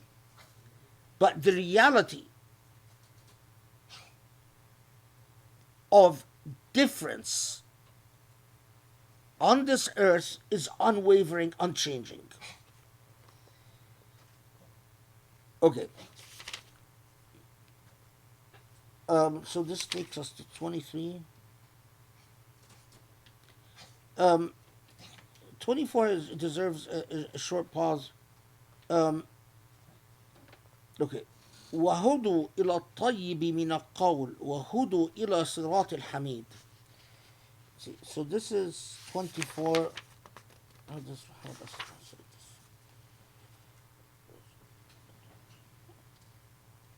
And for they were willing to be guided towards the best of all tenets, and so they were guided unto the way that leads to the one unto whom all praise is due.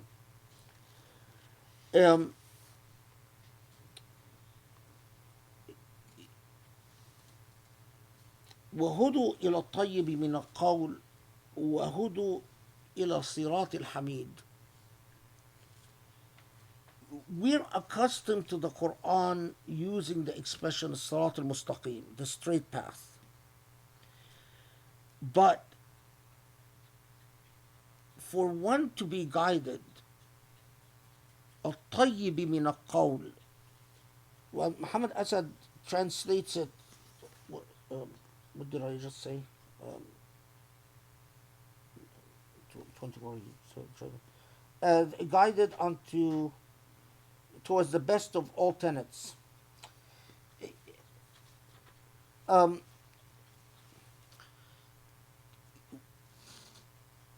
Yes and no. الطيب من القول is that you are guided to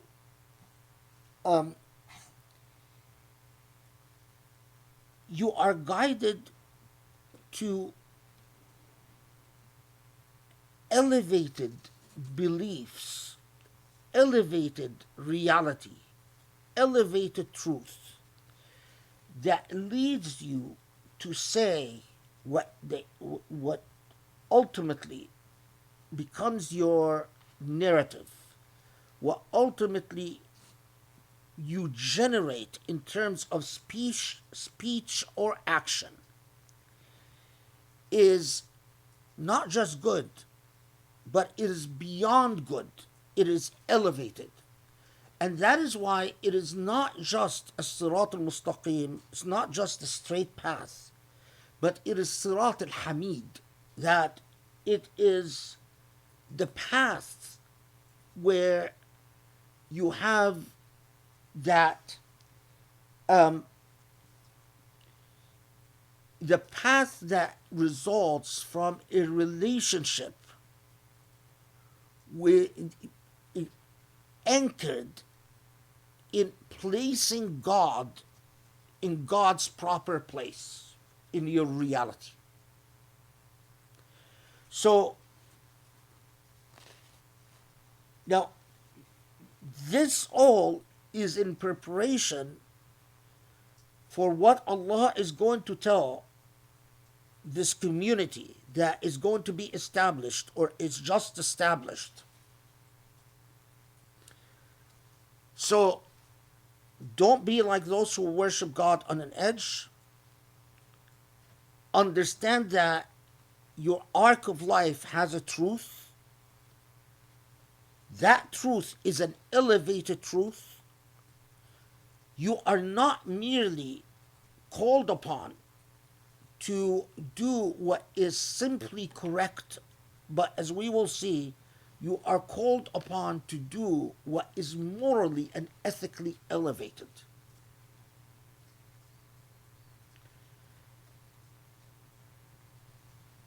So, from this point,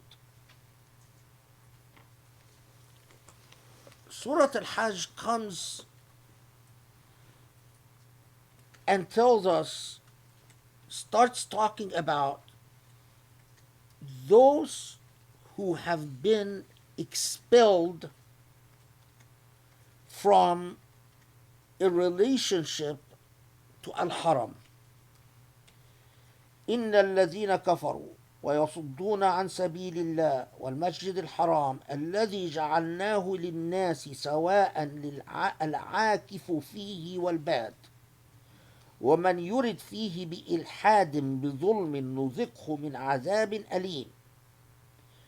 So Allah then starts talking about those who were expelled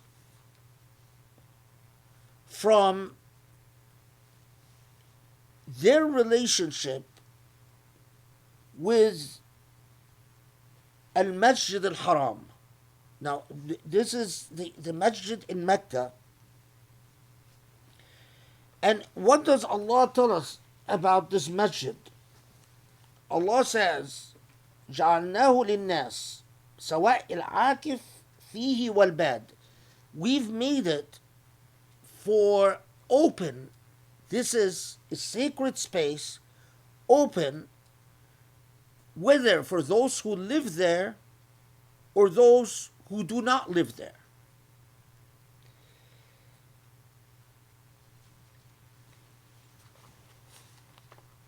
First, let's begin with Muhammad Asad's translation and then move on. Okay.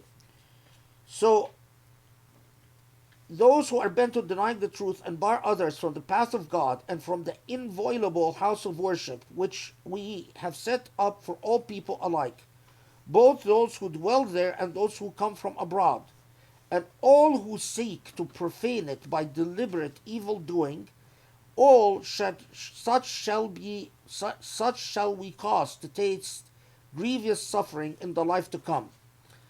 Okay. ومن يرد فيه بإلحاد بظلم نذقه من عذاب أليم. So those who seek to commit ilhad, and ilhad is dhulm. Ilhad is disbelief or denying God.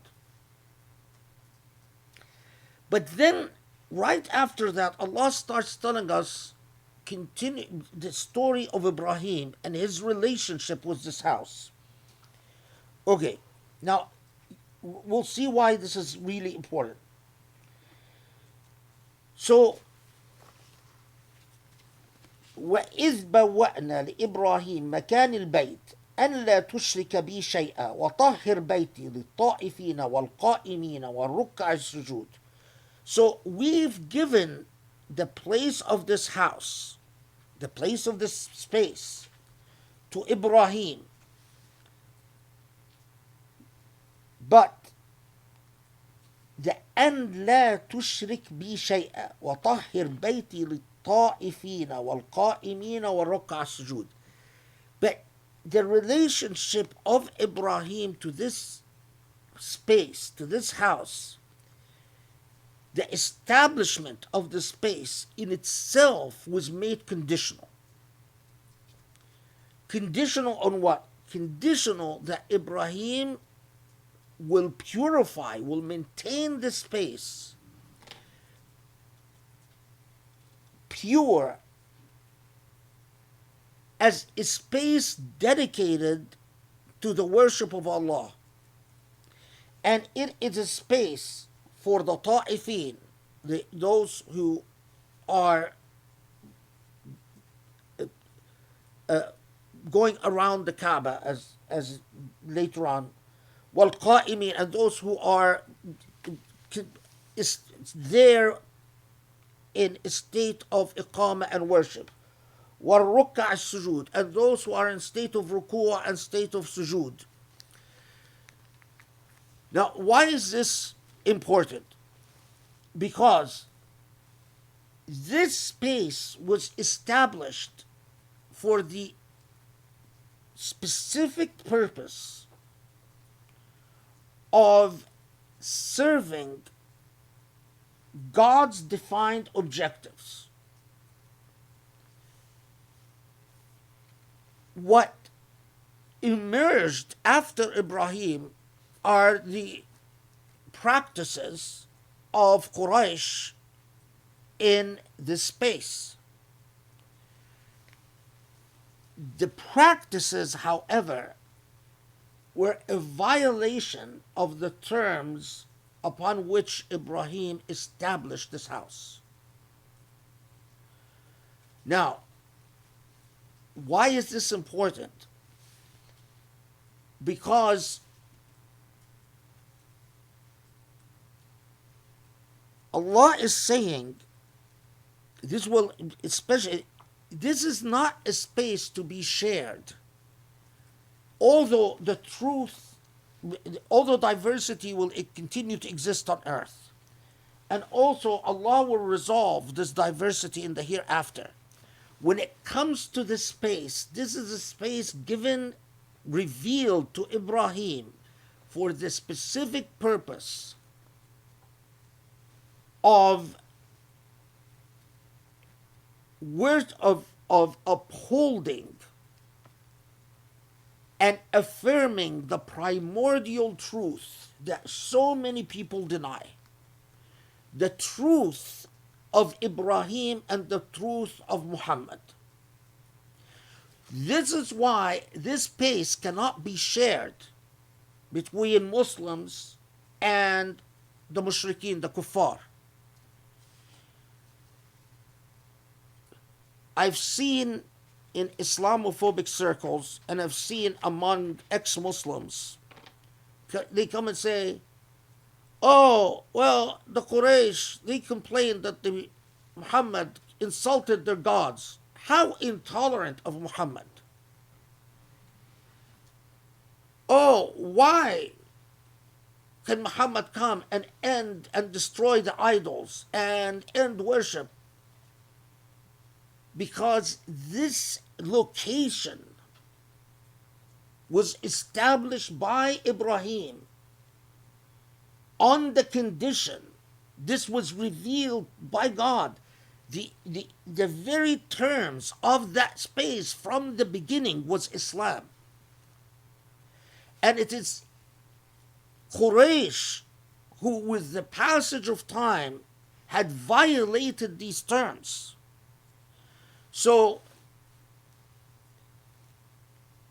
this is why the area of Al-Haram al-Makki, or even possibly entire Mecca, but this is a whole debate, but is an exclusively Muslim Abrahamic area. Because these were the terms upon which this space was established in the first place. So, in other words, it is Quraysh that is in a state of violation by introducing all the idolatry practices that in violation of the revelation given to Ibrahim. mean, subhanallah, it's like I was reading this thing by some, typical of these kids that love to, ex-Muslims and so on. They think they're so brilliant. I mean, the, the idea of sacred exclusive space does not in any way, is not in any way contrary to the idea of tolerance, because sacred space that is exclusive to a faith is entirely normal. And especially when the Quran itself tells us that this space from the beginning was a space dedicated for a purpose. And it is those who corrupted those purposes who, in fact, were in a state of violation, not those who are reclaiming the space for its purpose. So, when Allah says, وَطَهِّرْ بَيْتِي, so purify the space to Ibrahim. And that is the charge for the prophets, is that if the space is to be used at all, it must be used, it must be purified for the purposes for which it was established. Otherwise, the establishment of the space is pointless. Okay. The other really important point here is that this space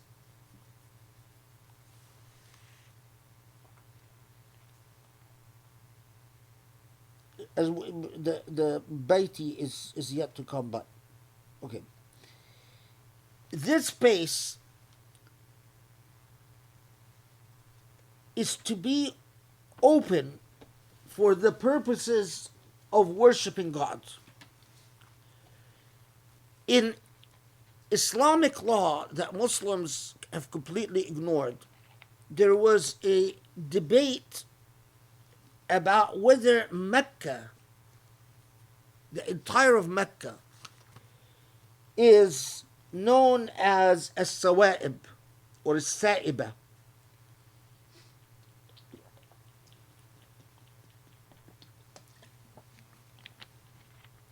Because it is open space, because it is sacred space,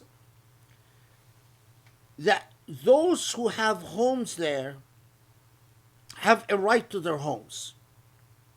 Although some fuqaha disagreed, including reportedly Umar ibn al-Khattab disagreed. And because Umar and some fuqaha said no one is entitled to own property in Mecca. All of Mecca must be collectively owned by all Muslims. But that was a minority opinion. Most said it's a sa'iba. Sa'iba means that those who already have homes there, they have a right to their property. But beyond the homes that are already owned there, after Fath Mecca,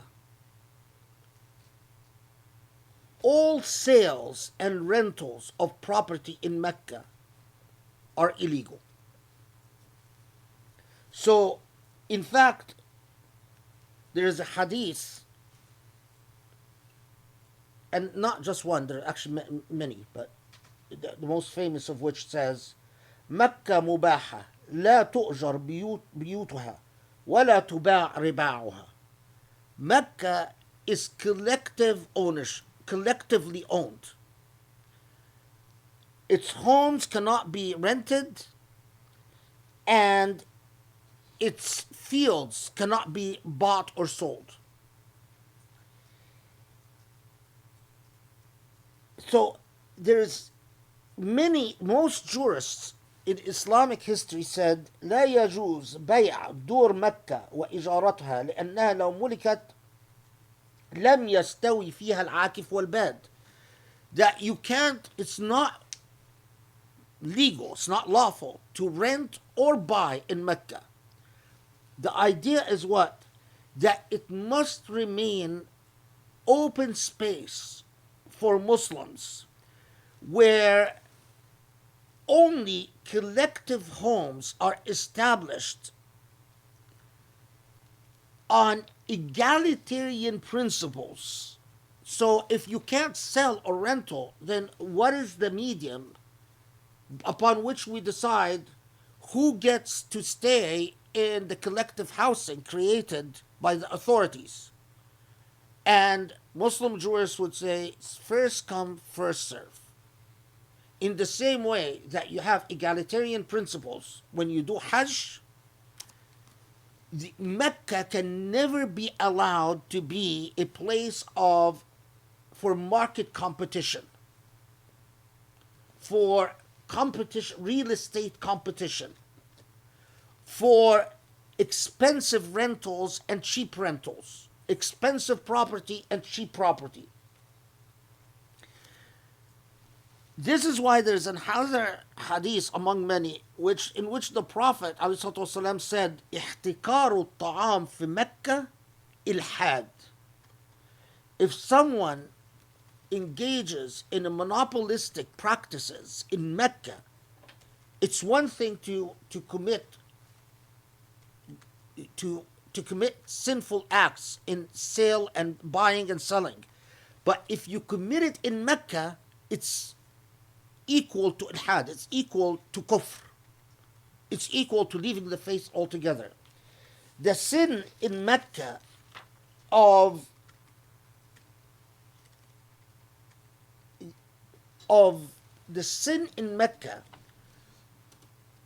practices that would target the unprivileged is equal to kufr. It's so grave a sin that when Allah says that this is space dedicated to Allah, then it must reflect principles that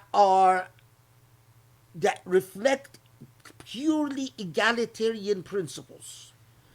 We all wear the same thing when we go to Hajj. Even sewing. Why is sewing not allowed? So that you can't have rich classes and poor classes. The distribution of food, it must be either prices that everyone can afford or distributed freely in Mecca. So, in fact, there's a hadith that says that مجرد إرادة الظلم في مكة محاسب عليها, that everywhere else on earth Allah doesn't hold you accountable for your intentions. If you intend injustice but not committed, you're not accountable. You must commit injustice before you're held to account, except in Mecca. In Mecca, even just intending injustice, you're accountable. So,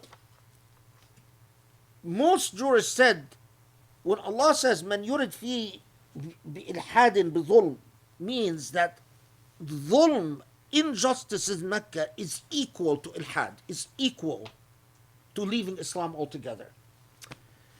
Now,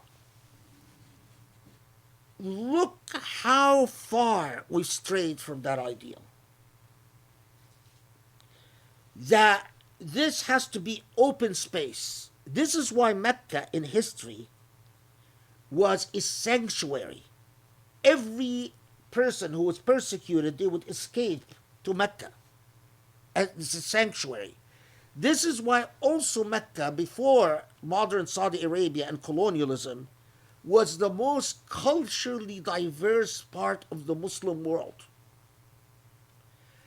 And this is also why, until the modern age, was colonialism and Saudi Arabia, you would visit, even till the 60s, you would visit Mecca and you would be struck by the fact that there are no rich homes and poor homes. for centuries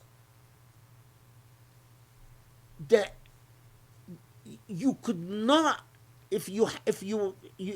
those who owned property in Mecca could not raise the price of rentals. In other words, prices were flattened and regulated, and it was always first come serve basis, because there were heavy restrictions on what type of gateways you can create in terms of access to Mecca. The last Hajj, not only Saudi Arabia decided that all, for what Muslims in the West, all Hajj has to go through the company that is owned by, in part by the Islamophobic Indian nationalists, Modi's people. But it was irregular thing was $20,000-$30,000, and a lot of people who had made their bookings, giving the money to travel agencies according to the old regulations, that company said, that's none of our business. Even if you paid, you have to pay all over again. And many people who paid had their reservations canceled, or so an enormous amount of corruption. Other than the fact that today Mecca is far from a classless society, leave alone far from an open space. Getting a visa to go to Mecca is a very big deal and a very costly thing. Muslims today think that this is the norm, think that it's always been like that. Muslims will sit there and talk to you about the Sunnah of the Prophet. What we are doing to Mecca is a violation of Allah's teaching in the Quran, a violation of the Sunnah, a violation of the balance of Sharia for most of Islam's existence. The extent to which you can tell that you are the products of thoroughly colonized minds is that you actually think that whether the voice of woman is awra or not is a big issue. But what is going on in Mecca is a minor issue. That speaks volumes, the extent to which you are thoroughly the product of a brainwashing of centers of power that tell you how to think and what to think about. Allah says, جعلناه للناس سواء العاكف فيه والباد. We've made this accessible. We've given it to whether those who live there or those who visit. Really?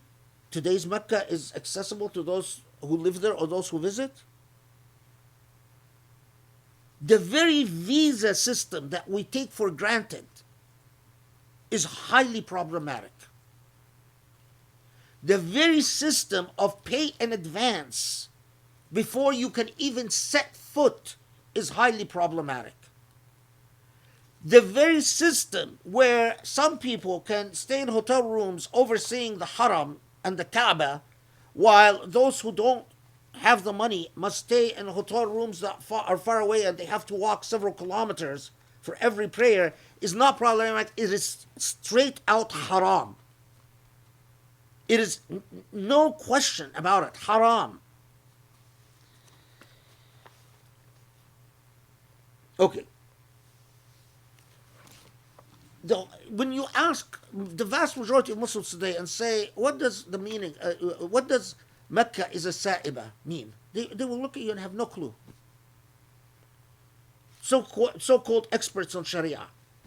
They will just look at you and say, no clue.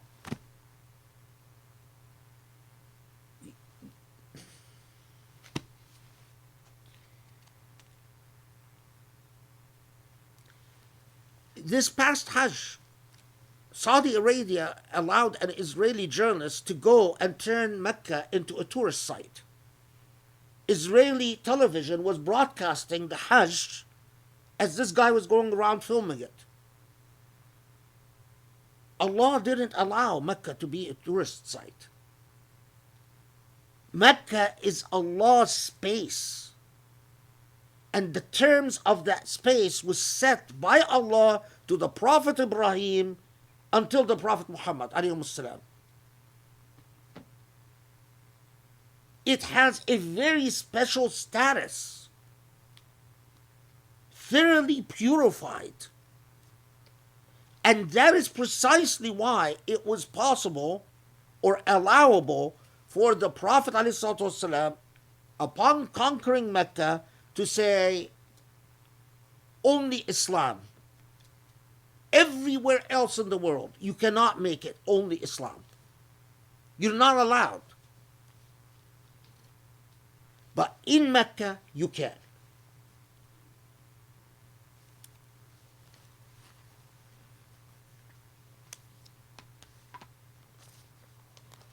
Okay. So then, when Allah takes us back to the Prophet Ibrahim alayhi salam,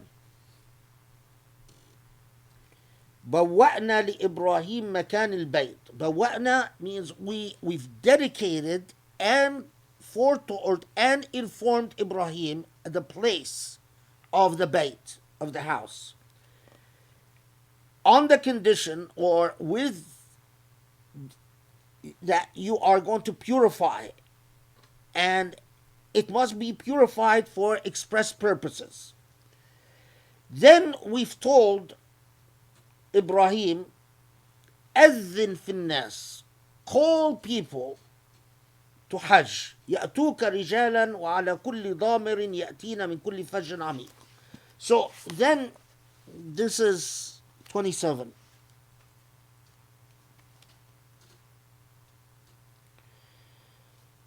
Proclaim unto all people the duty of pilgrimage. They will come unto you on foot and on every kind of mound. Come from every faraway point on earth. Okay. There is the very famous set of traditions, cluster of traditions, that when Allah subhanahu wa ta'ala tells Ibrahim, Prophet Ibrahim alayhi salam, do call upon people to come to Hajj, the Prophet Ibrahim responds, وَمَا يَبْلُغُ صَوْتِي. Who's going to hear me? This is a desolate part of the desert. No one is around. Literally, I got orders from you, God, to start putting stones here, me and my son Ismail, to, put these heap of stones, and then call. And the response that the Prophet Ibrahim والسلام, gets is, أذن وعلي البلاغ. Your obligation is to call. It is up to me how or who hears this call. This became, in the Islamic tradition, you know how often because of course Christians did far more to serve their traditions than Muslims. Christians extracted something called the Protestant ethic. In many ways, this in Islam is equal to the Protestant ethic in Islam. Your job is to perform your duty, to make the effort. The consequences, the results are up to God, not up to you. That's a critical lesson And it is a critical lesson that is affirmed when Allah says وأذن في الناس بالحج يأتوك رجالا وعلى كل ضامر يأتين من فج عميق. And the Prophet ﷺ underscores that Allah obligates the Prophet Ibrahim to call at a time when all rational indicators would have said it is useless to make the call. And it is a critical lesson at the beginning of the Medinian period, because so much of the effort that will be put in is beyond the cost-benefit analysis. It is the obligation to do what is right and leave the results up to Allah. Whether, in fact, what bears fruit and how it bears fruit, that is up to God. Okay. So, now, وأذن في الناس بالحج ليأتوك رجالا وعلى كل ضامر يأتين من كل فج عميق. So the people will come from prediction from Allah that people will be coming from every faraway place. ليشهدوا منافع لهم ويذكروا اسم الله في أيام معلومات على ما رزقهم من بهيمة الأنعام فكلوا منها واطعموا البائس الفقير. So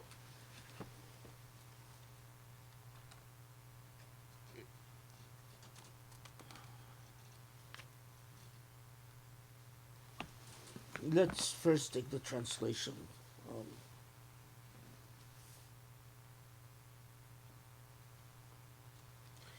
Muhammad Asad says, so that they might experience much that shall be of benefit to them, and that they might extol the name of God on the days appointed for sacrifice, over whatever of heads of camel God may have provided for them.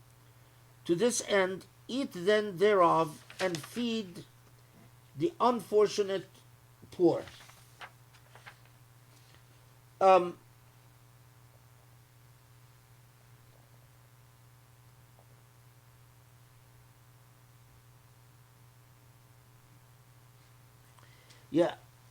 ليشهدوا منافع لهم.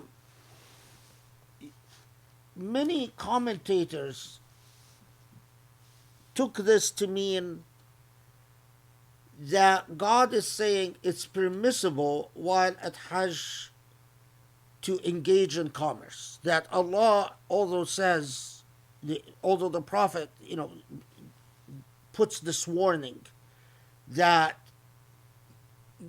Mecca cannot become subject to marketplace rules, that if you think that therefore it is illegal to buy or sell things during Hajj, that's not true. The way Muhammad Asad understands it is, I think, far more accurate, and it is consistent with the way people like Zamakhshari and also Razi understood it. That لِيَشْهَدُوا مَنَافِعَ لَهُمْ it's not about commerce. That's that there are benefits for the simple gathering of Muslims as a symbol of unity and equality among all in this place is a moral bond, a moral brotherhood. That in that is a moral good in and of itself. And the point of the remembrance of Allah. Now, why the mentioning here Bahimat al-An'am? So we know that there is a gathering, and in this gathering there is the sacrifice of animals, and it is clearly indicated that the sacrifice is for it'am al-ba'is al-faqir. So Mecca becomes a center in which, if you are poor and you want to make sure that you go to a place where the most expensive food, which is meat, is always available, you live in Mecca. And in fact, it played that role. So even until the 50s and 60s, before Saudi Arabia started really, forgetting about any Islamic tenets and any Islamic parameters, you still, when you would go to Mecca, you would find a huge population of people that are indigent. They're the poorest of the poor that came from Sudan, came from Ethiopia, came from Tanzania, came from Mauritania, came from Yemen, and they live in the vicinity of the Mecca because they know that they can be fed for free.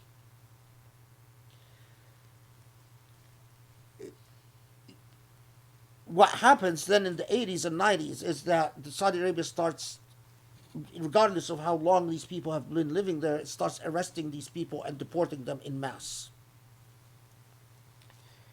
And because the whole distribution of food and even the distribution of Zamzam water becomes commercialized, then a lot of these populations turn to crime to survive. But that's because suddenly the charitable network that used to exist in Mecca for centuries was drying up. But notice here, which will be elaborated upon further as we go, that Allah will alert us in coming verses, but it begins here, that this sacrifice of animals is only allowable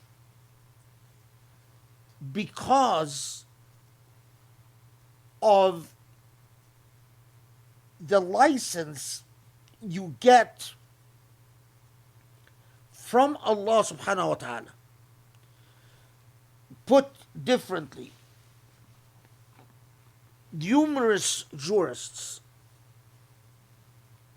said that the killing of anything, the extermination of any life, other than in the name of Allah, is a grave sin. So, if it hadn't been for the permission given by God,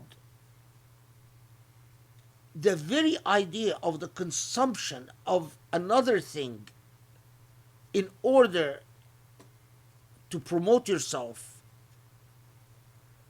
would have no legitimacy. That is why the remembrance, the name of Allah is required. Does this mean that, because that question has come up in the past, what if you say, I am willing to feed, I'm going to feed, but I don't want to feed by sacrificing the animal? And the answer is, as long as what you feed is of what the highest class eats, then you can replace the sacrifice of an animal. In other words, you cannot replace it by, for instance, say, instead of meat, I'm going to serve cheese. Why? Because cheese is far cheaper than meat. And cheese is not what the richest class consumes. But if you say, instead of meat, I'm going to serve caviar, go for it. I don't know. I don't eat caviar, but it's what I could think of something expensive. I guess rich people eat caviar, I guess. I don't know. So the point is, in that space, you are eradicating obstructions to accessibility and also eradicating the idea that you have people who eat, certain quality of food and others who eat a much cheaper quality of food. Okay.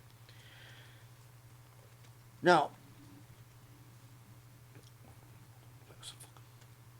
ثم ليقضوا تفثهم وليوفوا نذورهم وليطوفوا بالبيت العتيق. This is 29. Then Allah continues on to say,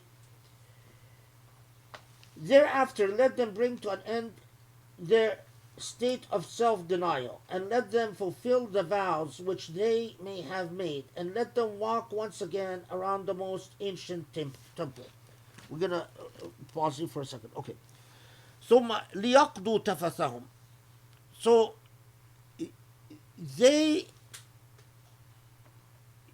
during that period of pilgrimage, you refrain from, after the ihram, you refrain from cutting your nails or cutting your hair, or there are restrictions as to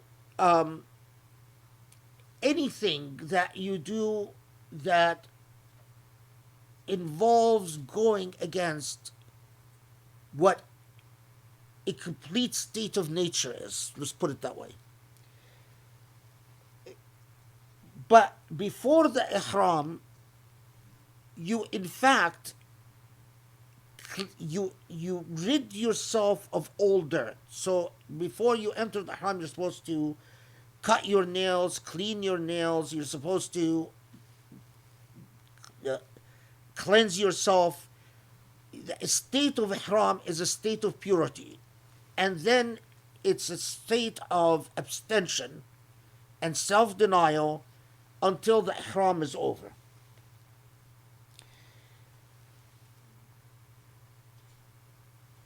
Wafa al-nudhr, there's some theological issues. Is God saying that whatever you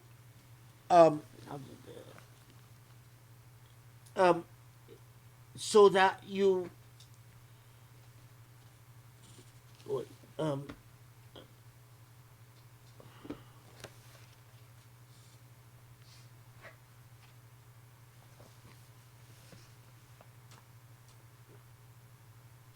yeah, is it that you're fulfilling vows, as in, God, if you give me X, Y, and Z, I vow to do this?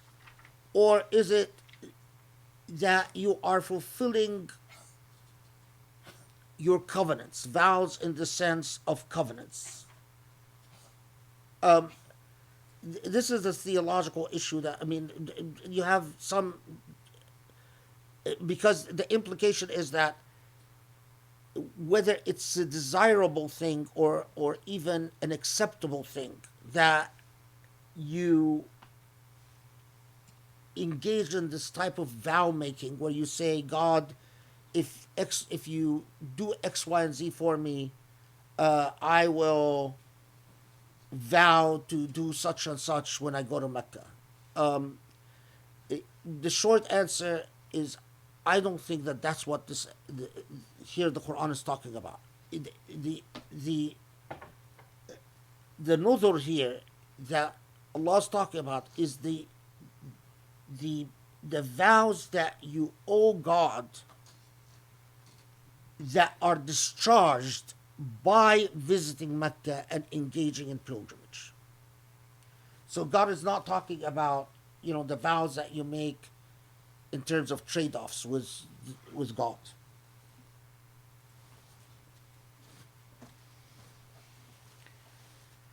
Okay, so notice here that Allah subhanahu wa ta'ala then refers the the the Kaaba or the Mecca, the Haram, is referred to only in Surah Al-Hajj as Al-Bayt Al-Atiq. It can be translated as the ancient, as Muhammad Asad puts it, the most ancient temple, or the very old temple. The reason he resorts to temple, because Allah doesn't call it a masjid here. Allah calls it a bayt, like Bayt al-Maqdis, the the temple on the mount. But in Surah Al-Hajj, Allah refers to this space as Al-Bayt Al-Atiq. And Al-Atiq doesn't just mean old, but it means the most old. And in Surah Al-Hajj, Allah uses the expression Al-Bayt Al-Atiq twice. And the only place where in the Quran it's referred to as Al-Bayt Al-Atiq.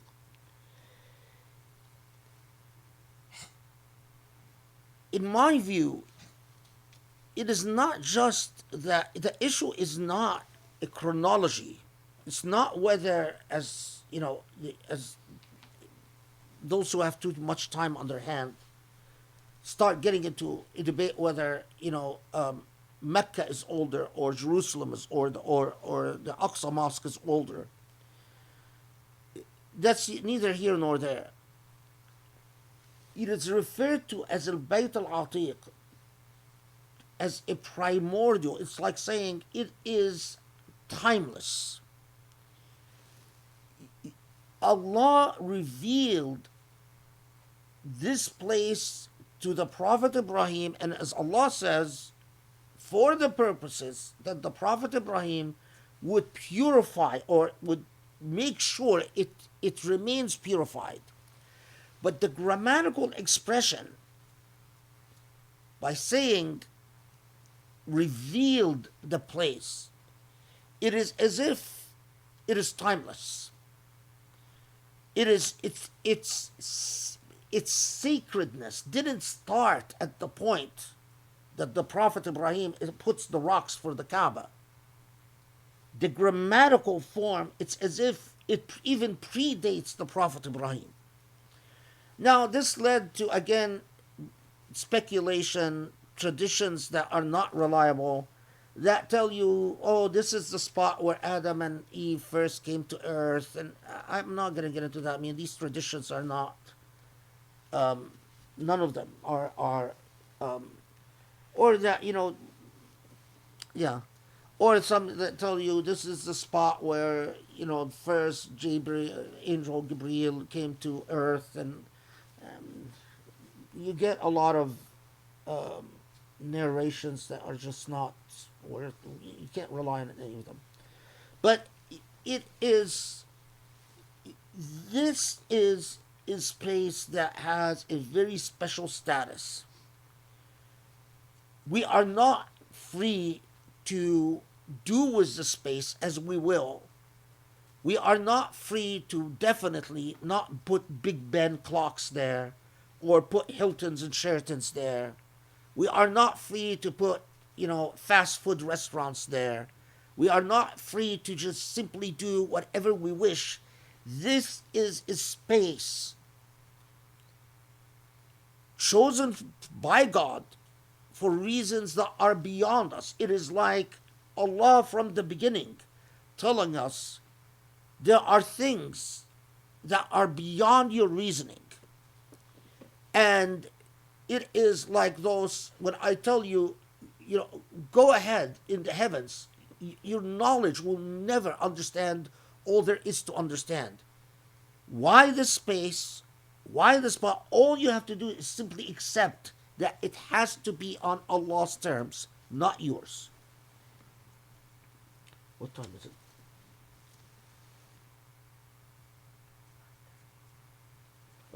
It's 9:30. 9:30.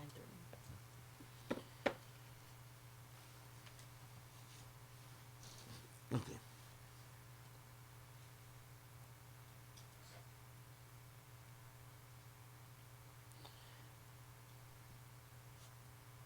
ذلك ومن يعظم حرمات الله فهو خير له عند ربه وأحلت لكم الأنعام إلا ما يتلى عليكم فاجتنبوا الرجس من الأوثان واجتنبوا قول الزور. So this is 30. All this is ordained by God, and if one honors God's sacred commandments, it will redound to his own good in his sustainer sight. And all kinds of cattle has been made lawful to you for sacrifice and food, save what is mentioned to you as forbidden. Shun then all that God has forbidden, and most of all, the loathsome evil of idolatrous beliefs and practices, and shun every word that is untrue. This is Muhammad Asad's translation, but let me... Okay. So, first, then we get the first mention of يعظم حرمات الله. That expression. So, core to what you're called upon to do is what this expression تعظيم الحرمات. الحرمات are God's sacred boundaries. Whatever God tells you is God's space, that's حرمات لله. يعظم حرمات الله is beyond simply respecting these boundaries, or even beyond just honoring these boundaries. يعظم الحرمات is when you elevate these boundaries so that they become the center point for what you do. Now, this is a very important idea because we will come back to it in the same surah.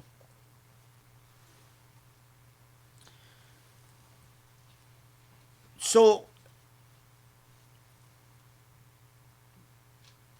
here,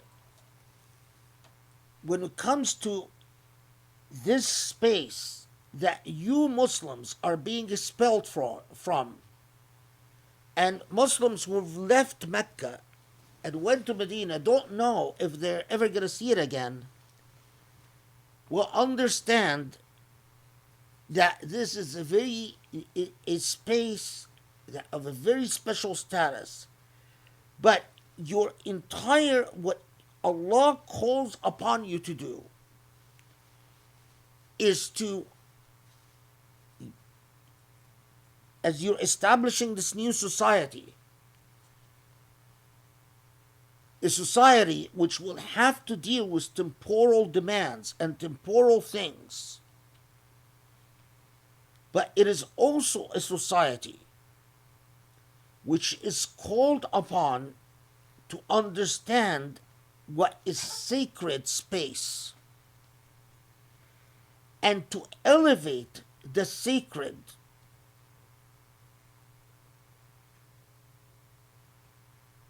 to a central point.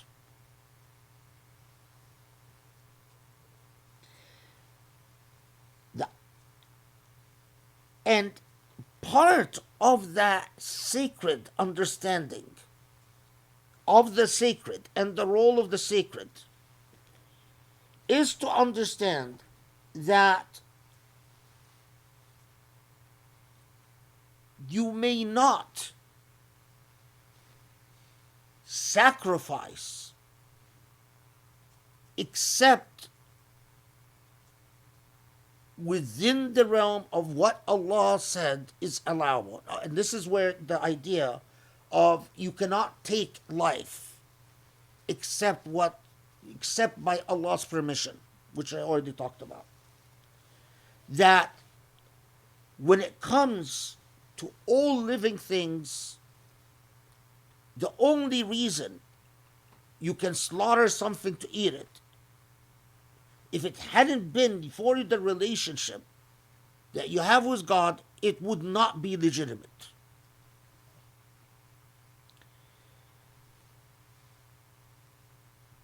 And istinab risht al-awsan. So, and the idols are a corruption.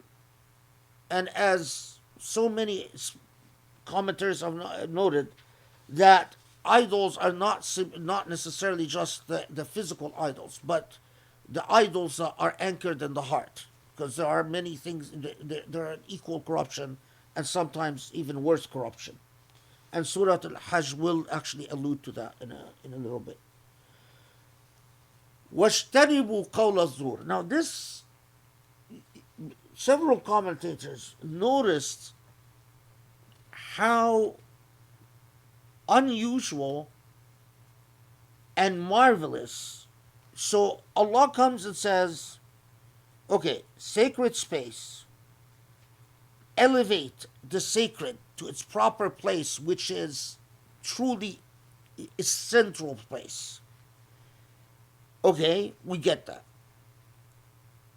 Understand that you don't have, that you may not take life.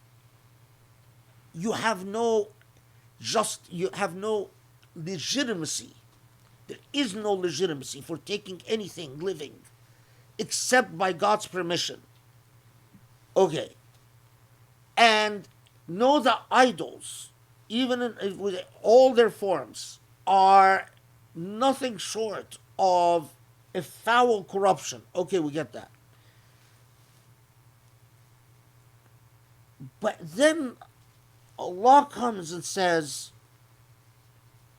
and ever be mindful of speaking the truth. It's like saying,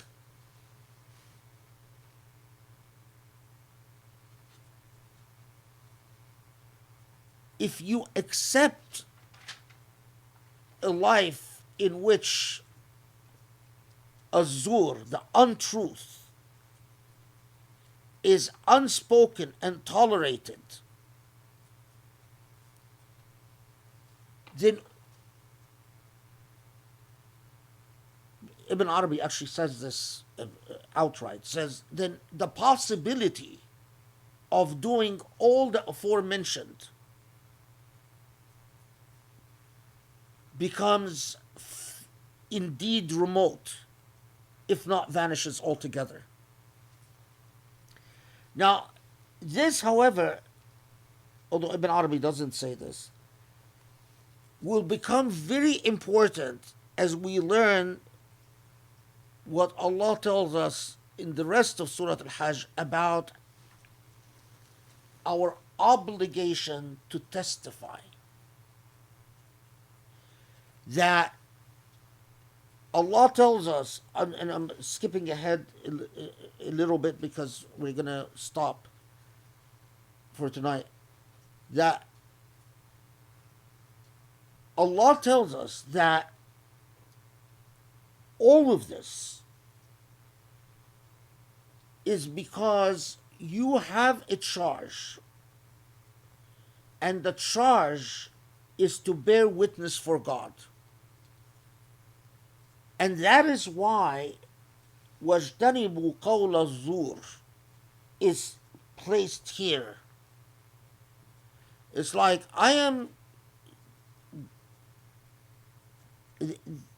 Mecca itself plays a critical symbolic role. But more importantly, it's a morally anchoring role. The sacred space that Mecca plays is a morally anchoring role. It's a role about the nature of your ummah,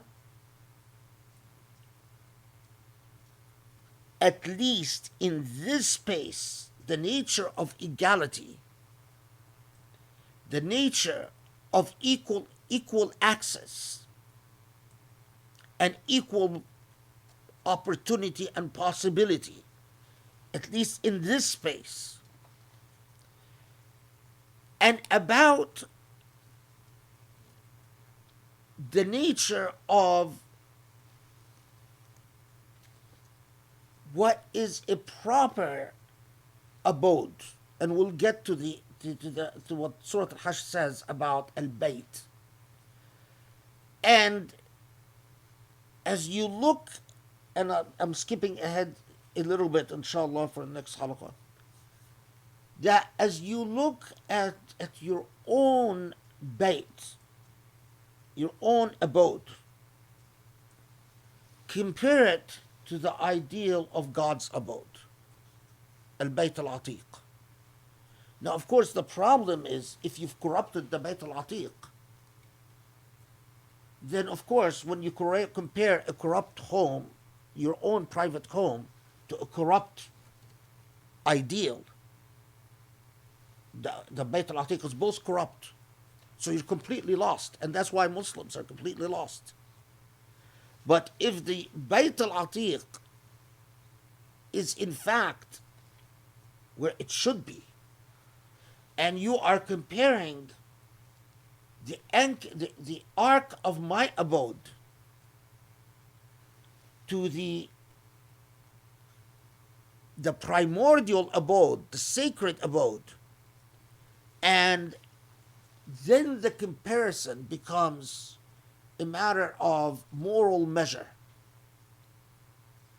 And it is as if it is collectively, it's sort of like collectively, all of us, all Muslims, they have the assurance of a home in this primordial sacred space, a sense of deep belonging in that sacred space. They visited, but they visited because it is a part of their consciousness always as their home by right, because it is God's primordial home.